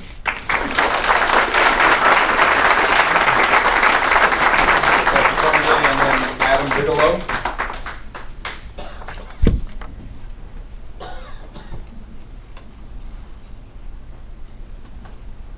I'm speaking for Myrtle Schrader, who had to be out of the county because of a death in the family, so I'm reading her statement. I've taken a little bit of it out because it's a lot of people have said some similar things. Don't tell a Myrtle. That was worth the 10 seconds. Okay. Myrtle starts her and she has a few pictures which we might come up with, but they're not absolutely required. Myrtle starts with a quote from Jackson County's official website. Myrtle lives in Cullowhee and has since 1968. This is from the county website, the welcoming paragraph. Thanks for visiting Jackson County, a place of lofty peaks, rushing water, and spectacular scenery. Our county contains or borders some 45 miles of the incomparable Blue Ridge Parkway and adjoins the Cherokee Indian Reservation. Just past Cherokee is the Great Smoky Mountains National Park and its 500,000 acres of unparalleled beauty. You got a couple of paragraphs in here. Lakes, rivers, and streams abound, and we're nationally known for the quality of our trout fishing waters. Our Tuckasegee River is viewed as a fly fisherman's paradise. And then Myrtle begins her own words, and she speaks of herself in the third person. So, Myrtle spoke at all the public hearings in 2007 in support of creating ordinances for balanced and smart growth, and also spoke of her concern for the number of vested building lots not regulated under the 2007 ordinances. Since then, Muddy Water Watch training has increased her awareness of the difficulties of building on steep slopes and ridgelines, and of the safety and environmental impact of land erosion for everyone and everything downhill. Her pictures of the runoff, her pictures of the runoff of red, dirt-stained water flowing from building sites and bulldozed roadways and into storm drains in multiple Jackson County locations clearly show vast amounts of Jackson County soil on its way to Fontana Lake. We also see the North Carolina legislature flushing the Diener regulations, and we see road and landscape destruction from the red dirt removed by the NCDOT's $28 million SCC backdoor project. Both speak loudly of the environmental danger faced by the Tuckasegee River, by its feeder creeks and streams, and by the Tuwassa water supply and our private wells. Myrtle calls for stricter enforcement of and the application of proven best management practices to our current groundwater and steep slope ordinances, and these must be combined in order to protect our critical resources for the future. Myrtle says she is not opposed to change as long as it makes things better or at least as good. The planning board should make no major changes to the ordinances until Jackson County has sponsored completion of the landslide survey for the entire county, a critical investment. Finally, we need to better educate local government, builders, and buyers to honor the quality and fragility of our natural resources. As it was in 2007, we must continue to honor the earth and honor our neighbors. We're all in this together. Those are Myrtle Schrader's words. So.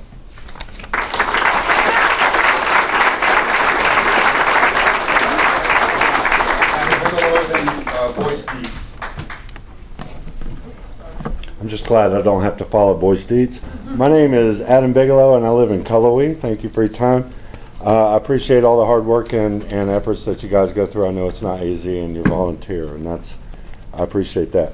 These mountains have been here a long time, longer than any one of us, and they are fluid, slowly eroding over eons. They don't need our help. Okay. The rules we put into place here in Jackson County were a reaction to rampant overdevelopment seen prior to the 2008 real estate bubble. They were far-reaching on purpose. It was a little bit too late at the time for a lot of the developments we were trying to stop, but we did a good job passing them. They were far-reaching on purpose, and that was to protect these mountains, to protect the forests, the flowers, the creeks, the critters that share this place with us. They were also enacted to protect the people and the economy of Jackson County, to ensure that the systems and the resources that allow us to live and prosper here can continue for a long time, including building and development. I think I remember at the time we passed those first ordinance that there was enough recorded plots to keep builders and developers working for a long, long time. And and we tried to stop that little scramble, and we were successful in that. The wholesale gutting of these rules, and that's what I feel like you guys have been doing, removing anything deemed purely aesthetic, relaxing restrictions on density, slope, impervious surfaces, ridgetop construction. It's a reactionary effort to jumpstart the economy. But is it really needed? I mean, compared with surrounding counties, we've more deeds recorded and more building going on here, and including large, expensive homes that are going to bring, you know, not as much property value as they could be, and we can talk about those rules in a different hearing. But more than any surrounding counties, and this is with our strong regulations and protections. Perhaps even it's because of them. So I believe that this proposed rewrite has more to do with ideology than with fact, data, or experience. Private property rights are well protected in our country, as they should be. But your right to do whatever you want with your property ends as soon as it affects others surrounding you. Other people, other businesses, other species, and ecological systems. Who am I to tell you what to do with your land? I'm a citizen of Jackson County, North Carolina, and the United States. And our rights are not only afforded to those who can afford it, but they belong to all. And when people make poor decisions, usually based on profit, it affects all of us. Removing the limit on number of mountainside homes for no overriding environmental rationale completely ignores any cumulative effects of individual impacts. If we remove the ridgetop construction, it can't be undone. You know, we can't. This is a law that's already in place, and if we weaken it, and then we try to go back and change it down the road, we can't now go more strict than state laws. I mean, this is we can't go back on this. Right now is when we can do it, and especially as so many speakers have shared with us about studies that are being worked on right now, being funded by tax dollars. For us to go ahead and try to change these, to spearhead that, is ridiculous. I'm going to get hurried, but that's okay. You know, we saw the pictures of what a house above is what you guys are recommending now, above the ridgeline versus down below. Removing best practice recommendations because they could cause confusion misses a great teaching opportunity that is not captured through an additional optional pamphlet that gets thrown away. I'm sorry, if people are confused, help them. That's what we do. Please keep these ordinances as they were written, please, for our future, and thank you.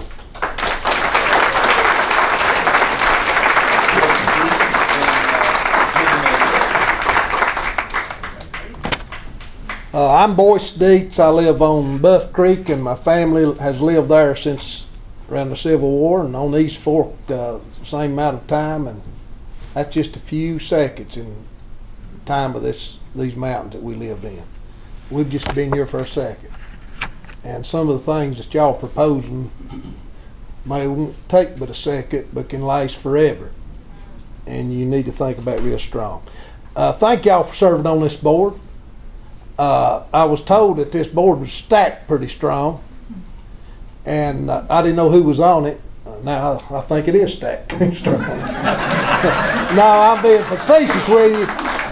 You know, I'm sure you was put on this board because you had a vision. I'd hope you have a vision. If you don't have one, you need to go up on the Blue Ridge Parkway one evening and drive up there, and you can have a vision real quick of what we've got here.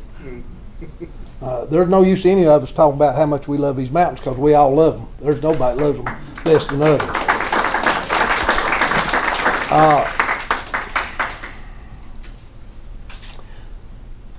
I hope that when you came on this planning board that you didn't have an agenda, and I hope that anything that would personally help you, you're leaving it behind. Now, you're doing decisions y'all are making are decisions that affects not me, you're affecting my children and my grandchildren, but you're affecting people that's not even been born yet. Because we all have got these mountains that we all love. I want my great-grandkids to be able to see these same ridge lines that I see. I love to look at these old pictures in the Silver Herald, and you can see that same ridge. That's the same ridge line that you can look at today. And you'll see that ridge line of Black Rock or whatever. I can't even see why you'd imagine building on these ridge lines. I can't even imagine that.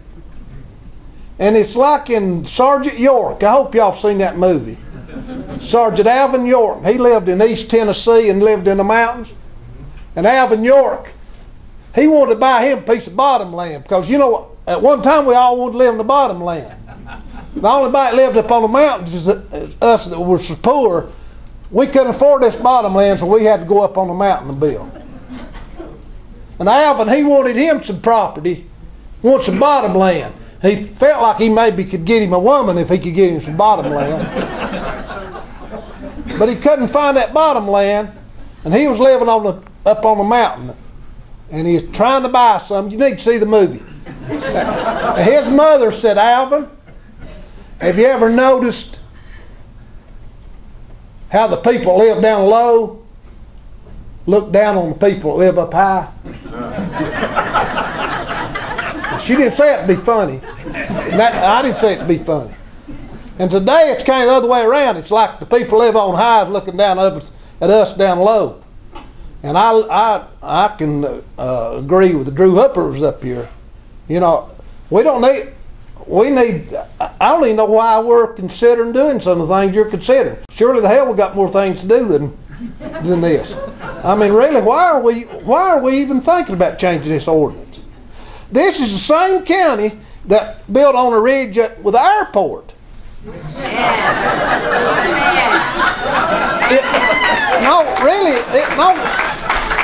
No, seriously, this is the same county that built on a ridge, and people for decades have suffered because of it.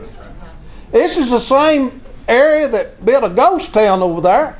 And when I was working with the congressman, you went over there and seen that slide. It just devastated those people. That had been up there for years and never been a problem. And all these people that live down low suffered from that. I was in the fire department, and we would go over here on Kings Mountain and go up there, and here's a whole house slid just taken right down the side of the mountain. And you go in there as a fire department and try to help those people and this and that, but once you walk out of there, they're on their own. And you go up North Fork, and there's a rock as big as a car leaning against the fellow's couch. And you know, and once you leave there and everybody's fine, you leave them alone, and there they are, nobody to help them or whatever. And they've bought this place thinking it's going to, you know, this is going to be a fine place to live. And they don't realize that somebody's kind of taking advantage of them, really. We got places like, there's a place on Buff Creek, and a fella, he spent hundreds of thousands of dollars trying to stabilize the side of a mountain. It keeps coming down, and it just keeps coming, keeps coming.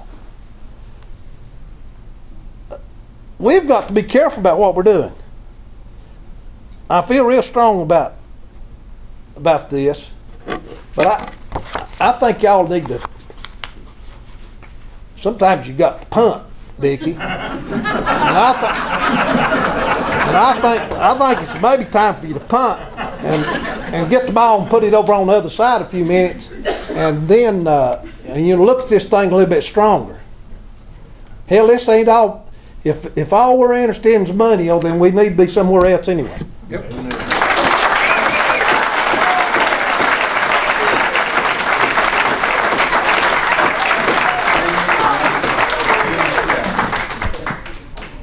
I now see what Adam means by following that. I'll trade with somebody. My name's Julie Mayfield. I'm co-director at the Western North Carolina Alliance, which is the region's oldest and largest environmental advocacy group. But I'm here today more in the role of a citizen rather than an environmental advocate. And I want to echo the thanks to y'all for your service, not only on the planning board, but particularly on a meeting and a night like tonight. You get kudos for that. Though I was born and raised in Atlanta and now live in Asheville, I am also of Jackson County. My mother was born and raised here, and my family goes back here at least 6 generations. Schuler, Bumgarner, and Cagle are some of the names on my family tree. My mother now owns the 100-year-old farmhouse that her grandfather built just outside of town.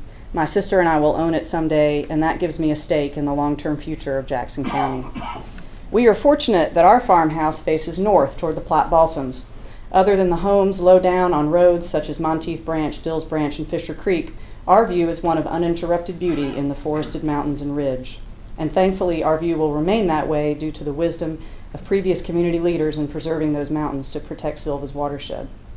But others in Jackson County are not so fortunate. Their view is subject to change at the whim of developers who seek to put up yet one more development high on the mountain for retirees and second homeowners. Do not misunderstand me. I do not want to bar the door to these newcomers. They bring valuable resources that help this community thrive. Indeed, I welcome them, but on the condition that their homes don't mess things up for the rest of us.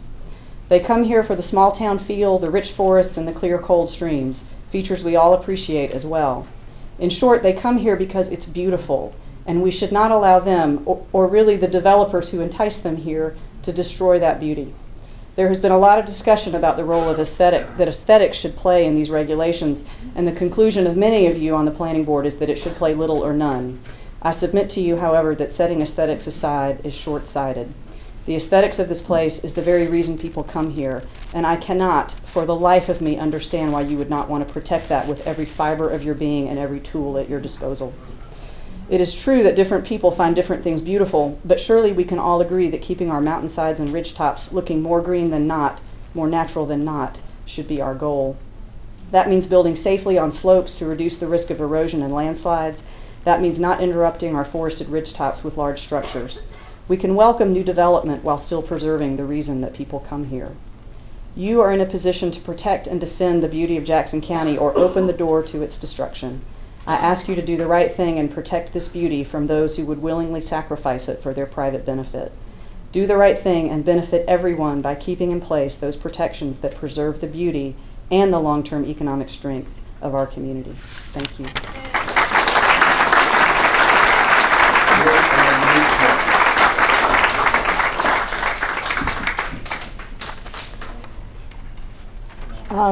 Thank you for letting us be here this afternoon, this evening, night. Some of my points have been covered so many times. I'm just going to say the one thing that is the most glaring for me. June Smith, I live in the Canada community. Every time I come to Sylva now, I have to go through a solar-powered traffic light because one lane of our road fell away. Fell away in two different places last spring with all the rain. One place has been repaired, but we still have a traffic light at the other place. And I'm told by the DOT there's no money in the budget to repair it. Every time there's a heavy rain, I wonder if the other lane will be gone when I get to the traffic light. And that would be school buses and all of us who need to get in and out to get to work. When steep slopes are improperly disturbed, there are long-term consequences. Thank you.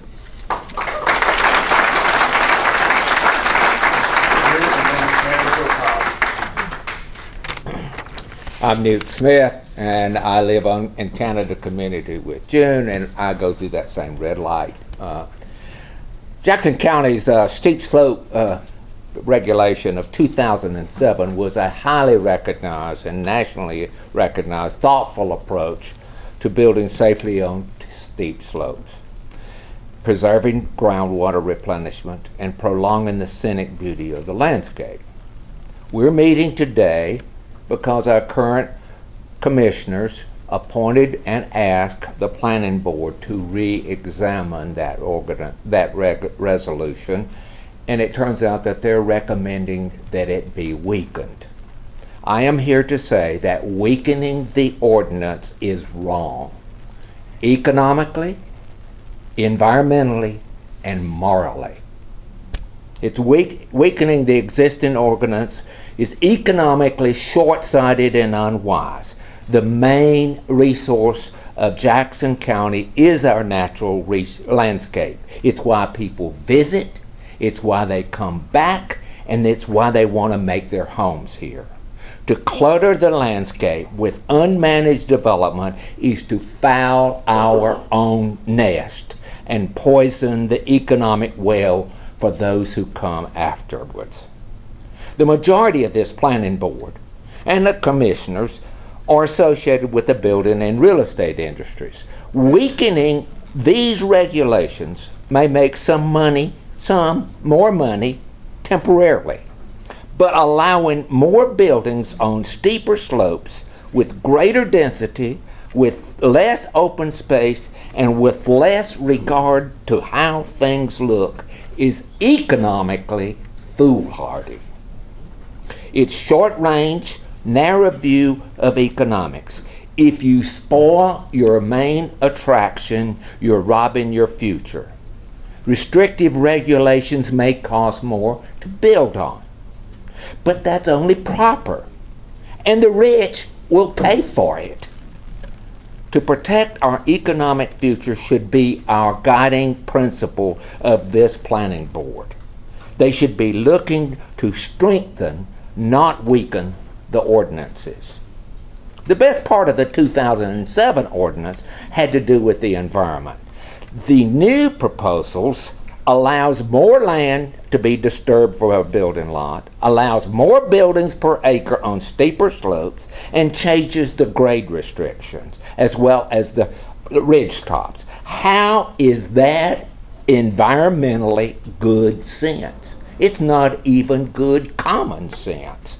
I say building requirements on the steep slopes should be made stronger, not weaker. We know that what happens when developments or airports fall off the mountain. We know what runoff does to our streams. We know that steep slopes need greater vegetation to cover for groundwater buildup. To weaken rather than strengthen these regulations that protect slopes and ensure groundwater is borderline irresponsible. Finally, this is not just an economic and environmental issue. Our mountains are a spiritual resource as well. Remember the 121st Psalm, I will lift mine eyes unto the hills from whence cometh my help. These mountains are a God-given resource. To spoil them is to defile creation. We must not let up our responsibility to protect what has been given to us and for our children and grandchildren. We're responsible for these mountains and for this future. Either you take the high ground and protect our land, its resources and its beauty, or you sell your soul for today's gain. Thank you.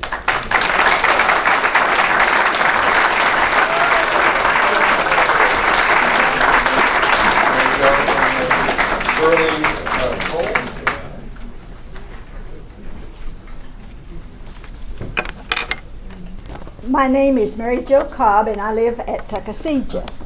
I appreciate the efforts of Mr. Green and the planning board members. However, I do not agree with the proposed changes to the steep slope ordinance. Many things have changed since '07, and hopefully we have learned from those experiences. I've heard them referred to quite a lot tonight. One thing that has not changed is the need for the protection of our mountains and water resources. Protection must be our #1 priority.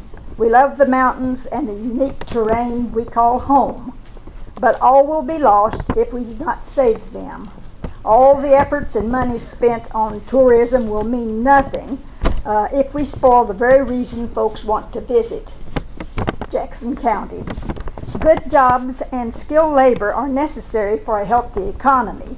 A good economy, or the beauty of Jackson County's mountains and natural environment, should not be a choice we have to make. With sensible growth, we can have both. Certainly property owners want to use their property as they wish. However, there must be enforced regulations for the safety of the homeowner and the emergency vehicles that must be able to reach their homes. Those long gravel roads to mountaintops do disturb and destroy far more than the forest and streams. The landslides and silt create damaging pollution to the rivers and streams. Speaking of pollution, the dangerous chemical spills in the Charleston, West Virginia area remind us that strict oversight must be in place to prevent life-threatening pollution such as this in our own waters. Fracking also comes to our picture, and we're seeing it being studied, which indicates there is interest even when we already know fracking can and does destroy wells and natural water resources. There is pressure. Yes, there's political pressure. We citizens know that. Hearing the comments tonight, we know what's going on. I would say that it has gotten, as far as I personally am concerned, to the bullying stage. Absolute political bullying to weaken Jackson County's ordinances. From the governor right on down the line, we have seen those environmental agencies gutted. Throw caution to the wind. We all know what is taking place, and we need to stand up and protect these mountains. Thank you.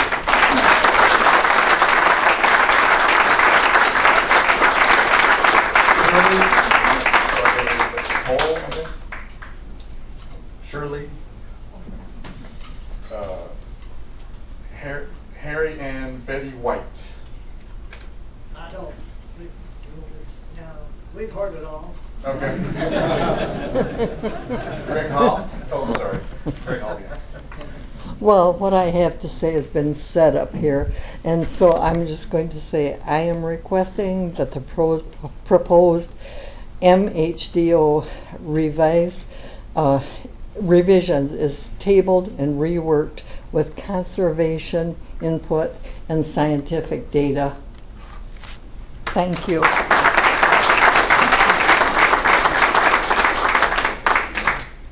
Greg, then Roy Davis.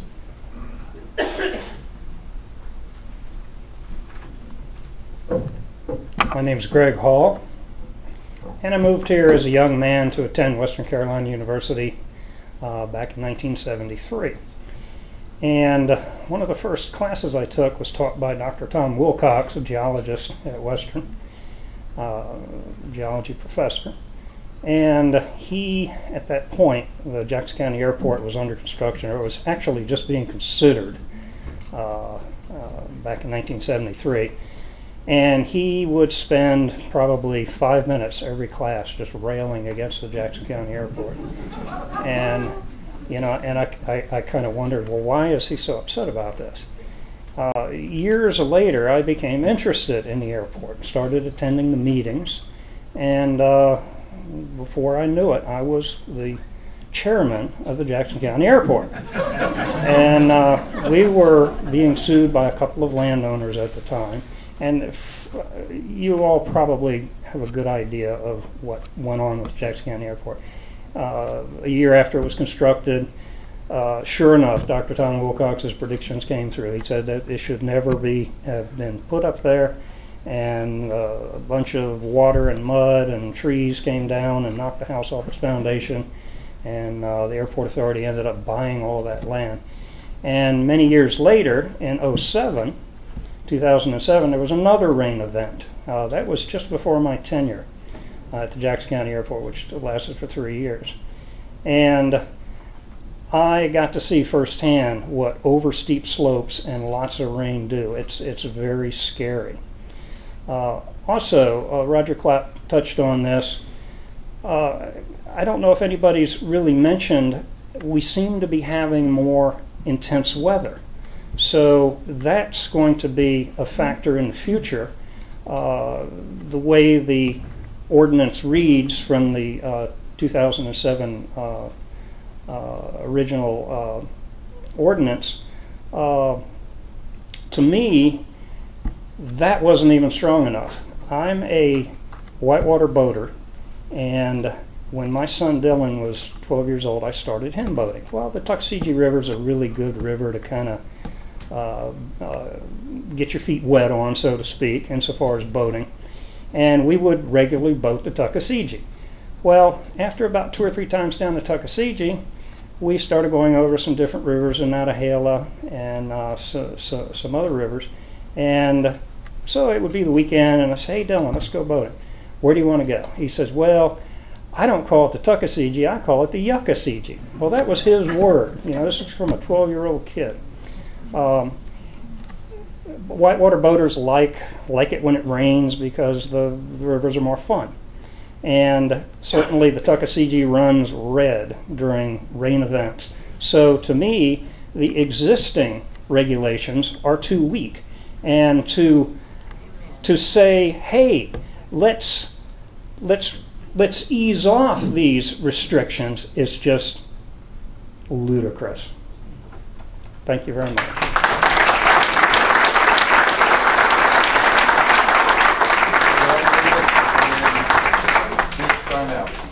Roy Davis will donate his time to someone else. Okay. Mr. Darnell? Yeah. Okay, I'll be a little more succinct about matters. Yeah, as I referred to in 2007, this is a holy sacred land. It's very historical. It's respected in the Native American community, so on and so forth. The point of being, I'm remembering in 2007 how 75% of the topography of the county was going to be scraped like California lots.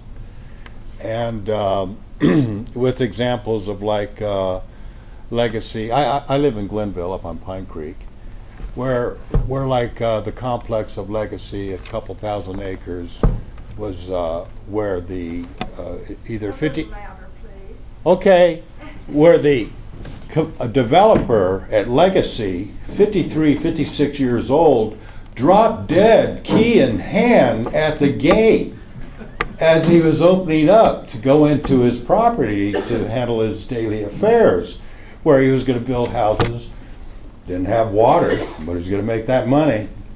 And then, of course, we have the Big Ridge property, which originally was a well-intended, harmonically balanced attempt at development, but it actually kind of just through the Carlton properties, but they happened to just sell. It was just business. And that turned out to be a big mortgage fraud money laundering gig. And then you have, of course, there's the Bald Rock, what have you, with the down the Toxaway area, where they did build houses intentionally knowing there was no water, but you know they'll get the bucks. And so this took place. So all this inspired Steep Slope, which can't be touched for the simple reason that piece of paper on the wall, if you do anything, it has to come down. That was a brave exercise of the past administration of political science and plus subject matter that led to that on the wall. That comes off if you do anything. If you do anything, that comes off the wall. And it was well designed. The steep slope ordinance factors, it should be retained in place. This is a land of blue gold. Our water, for those that have good water, is in the 0.5 of 1% of the planet. Did you know that 4/5 of the fresh water of the planet is in the eastern United States, east of Mississippi? That's fact. And here where we are, we're in Pearl Land.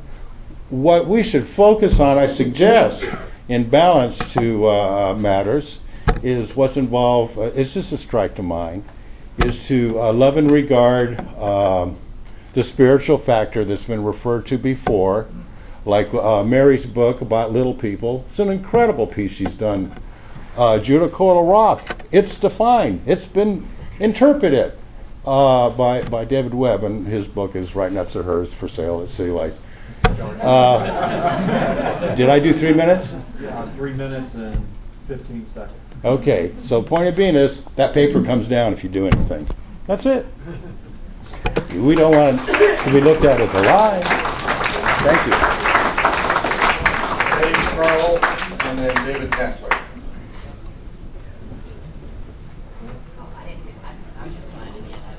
Oh, okay, then David Nessler. Doesn't want. Okay. I'll say something. My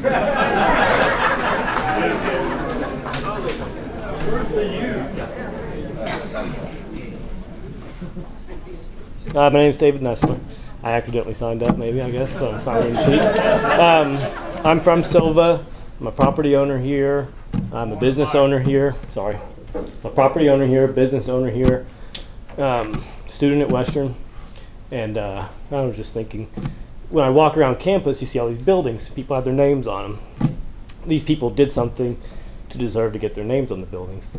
I just want you to know, when I look up at houses on the ridge line, I'm going to see your names on those buildings. That's going to be your legacy. Okay, your kids are going to see those names on those buildings. Just think about that.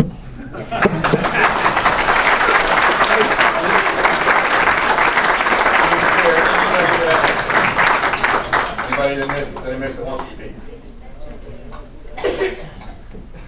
Okay, I guess not. I guess we need a break. Our illustrious chairman is back. Perhaps I should turn it over to him.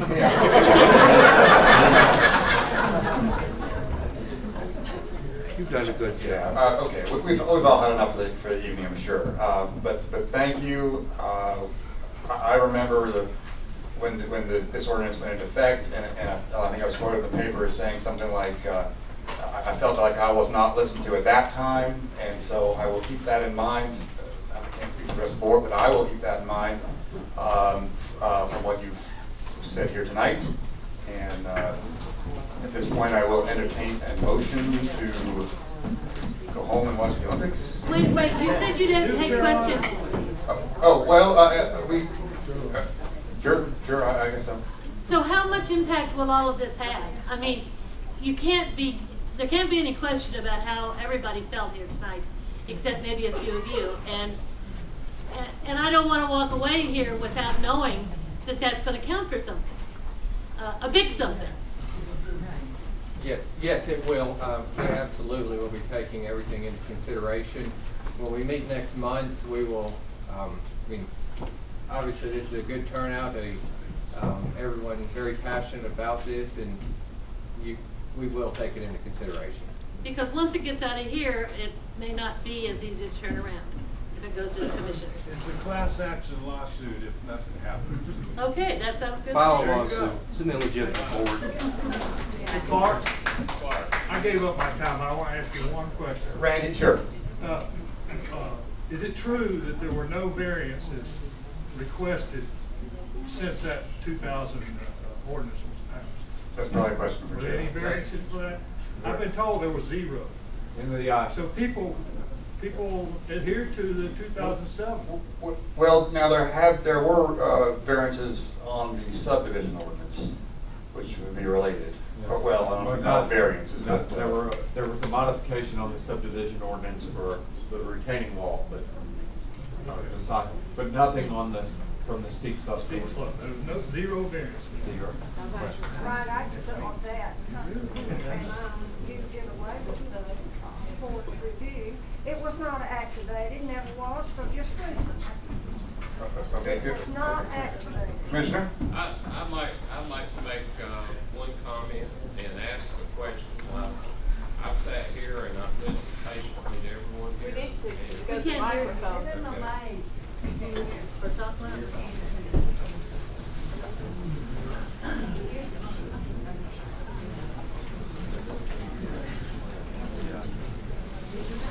In case you don't know me, I'm Doug Cody. I'm Vice Chairman of the Jackson County Board of Commissioners. I've sat here patiently and listened to everyone here tonight, and that was my reason for coming. I'm an open-minded person, and I've also listened to some statements made that have been very disturbing to me, because I've been personally accused of being a crook by that woman right there. I've been accused of bullying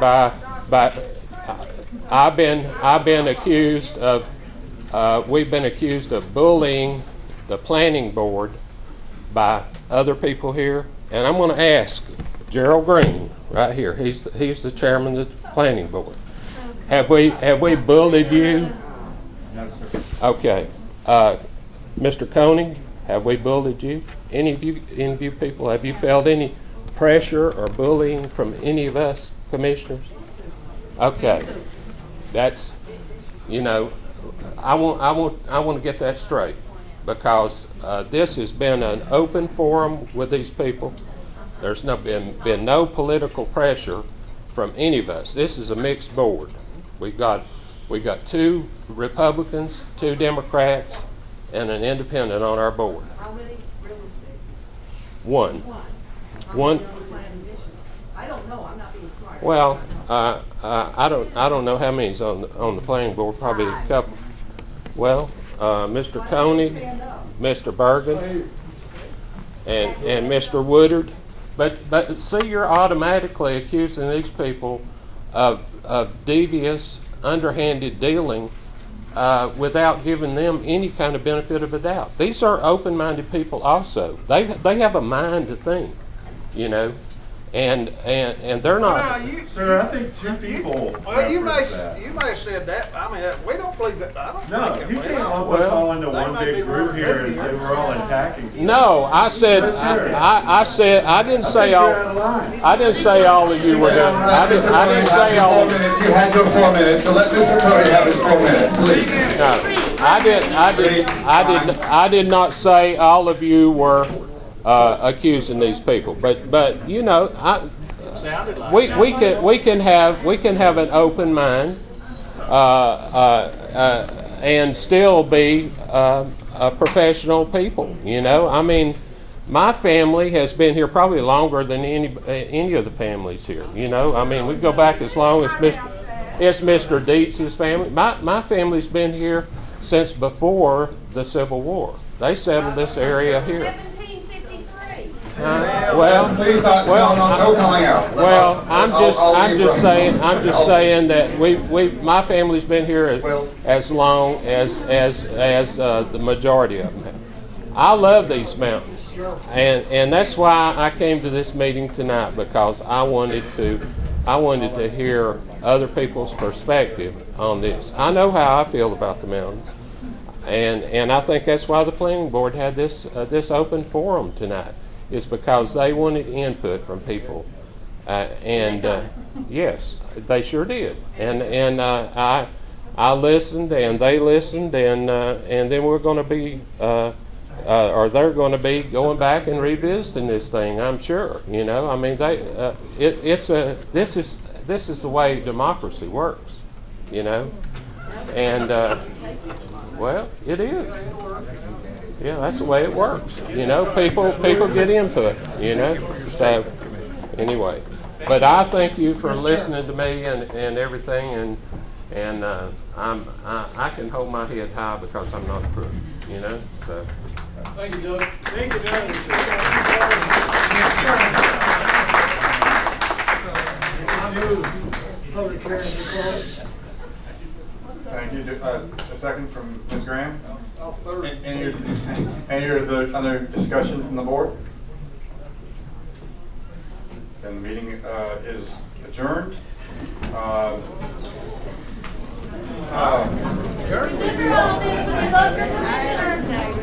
sorry. The public hearing is over. Not the planning board meeting. The public hearing is over. The planning board does have to be careful a little bit.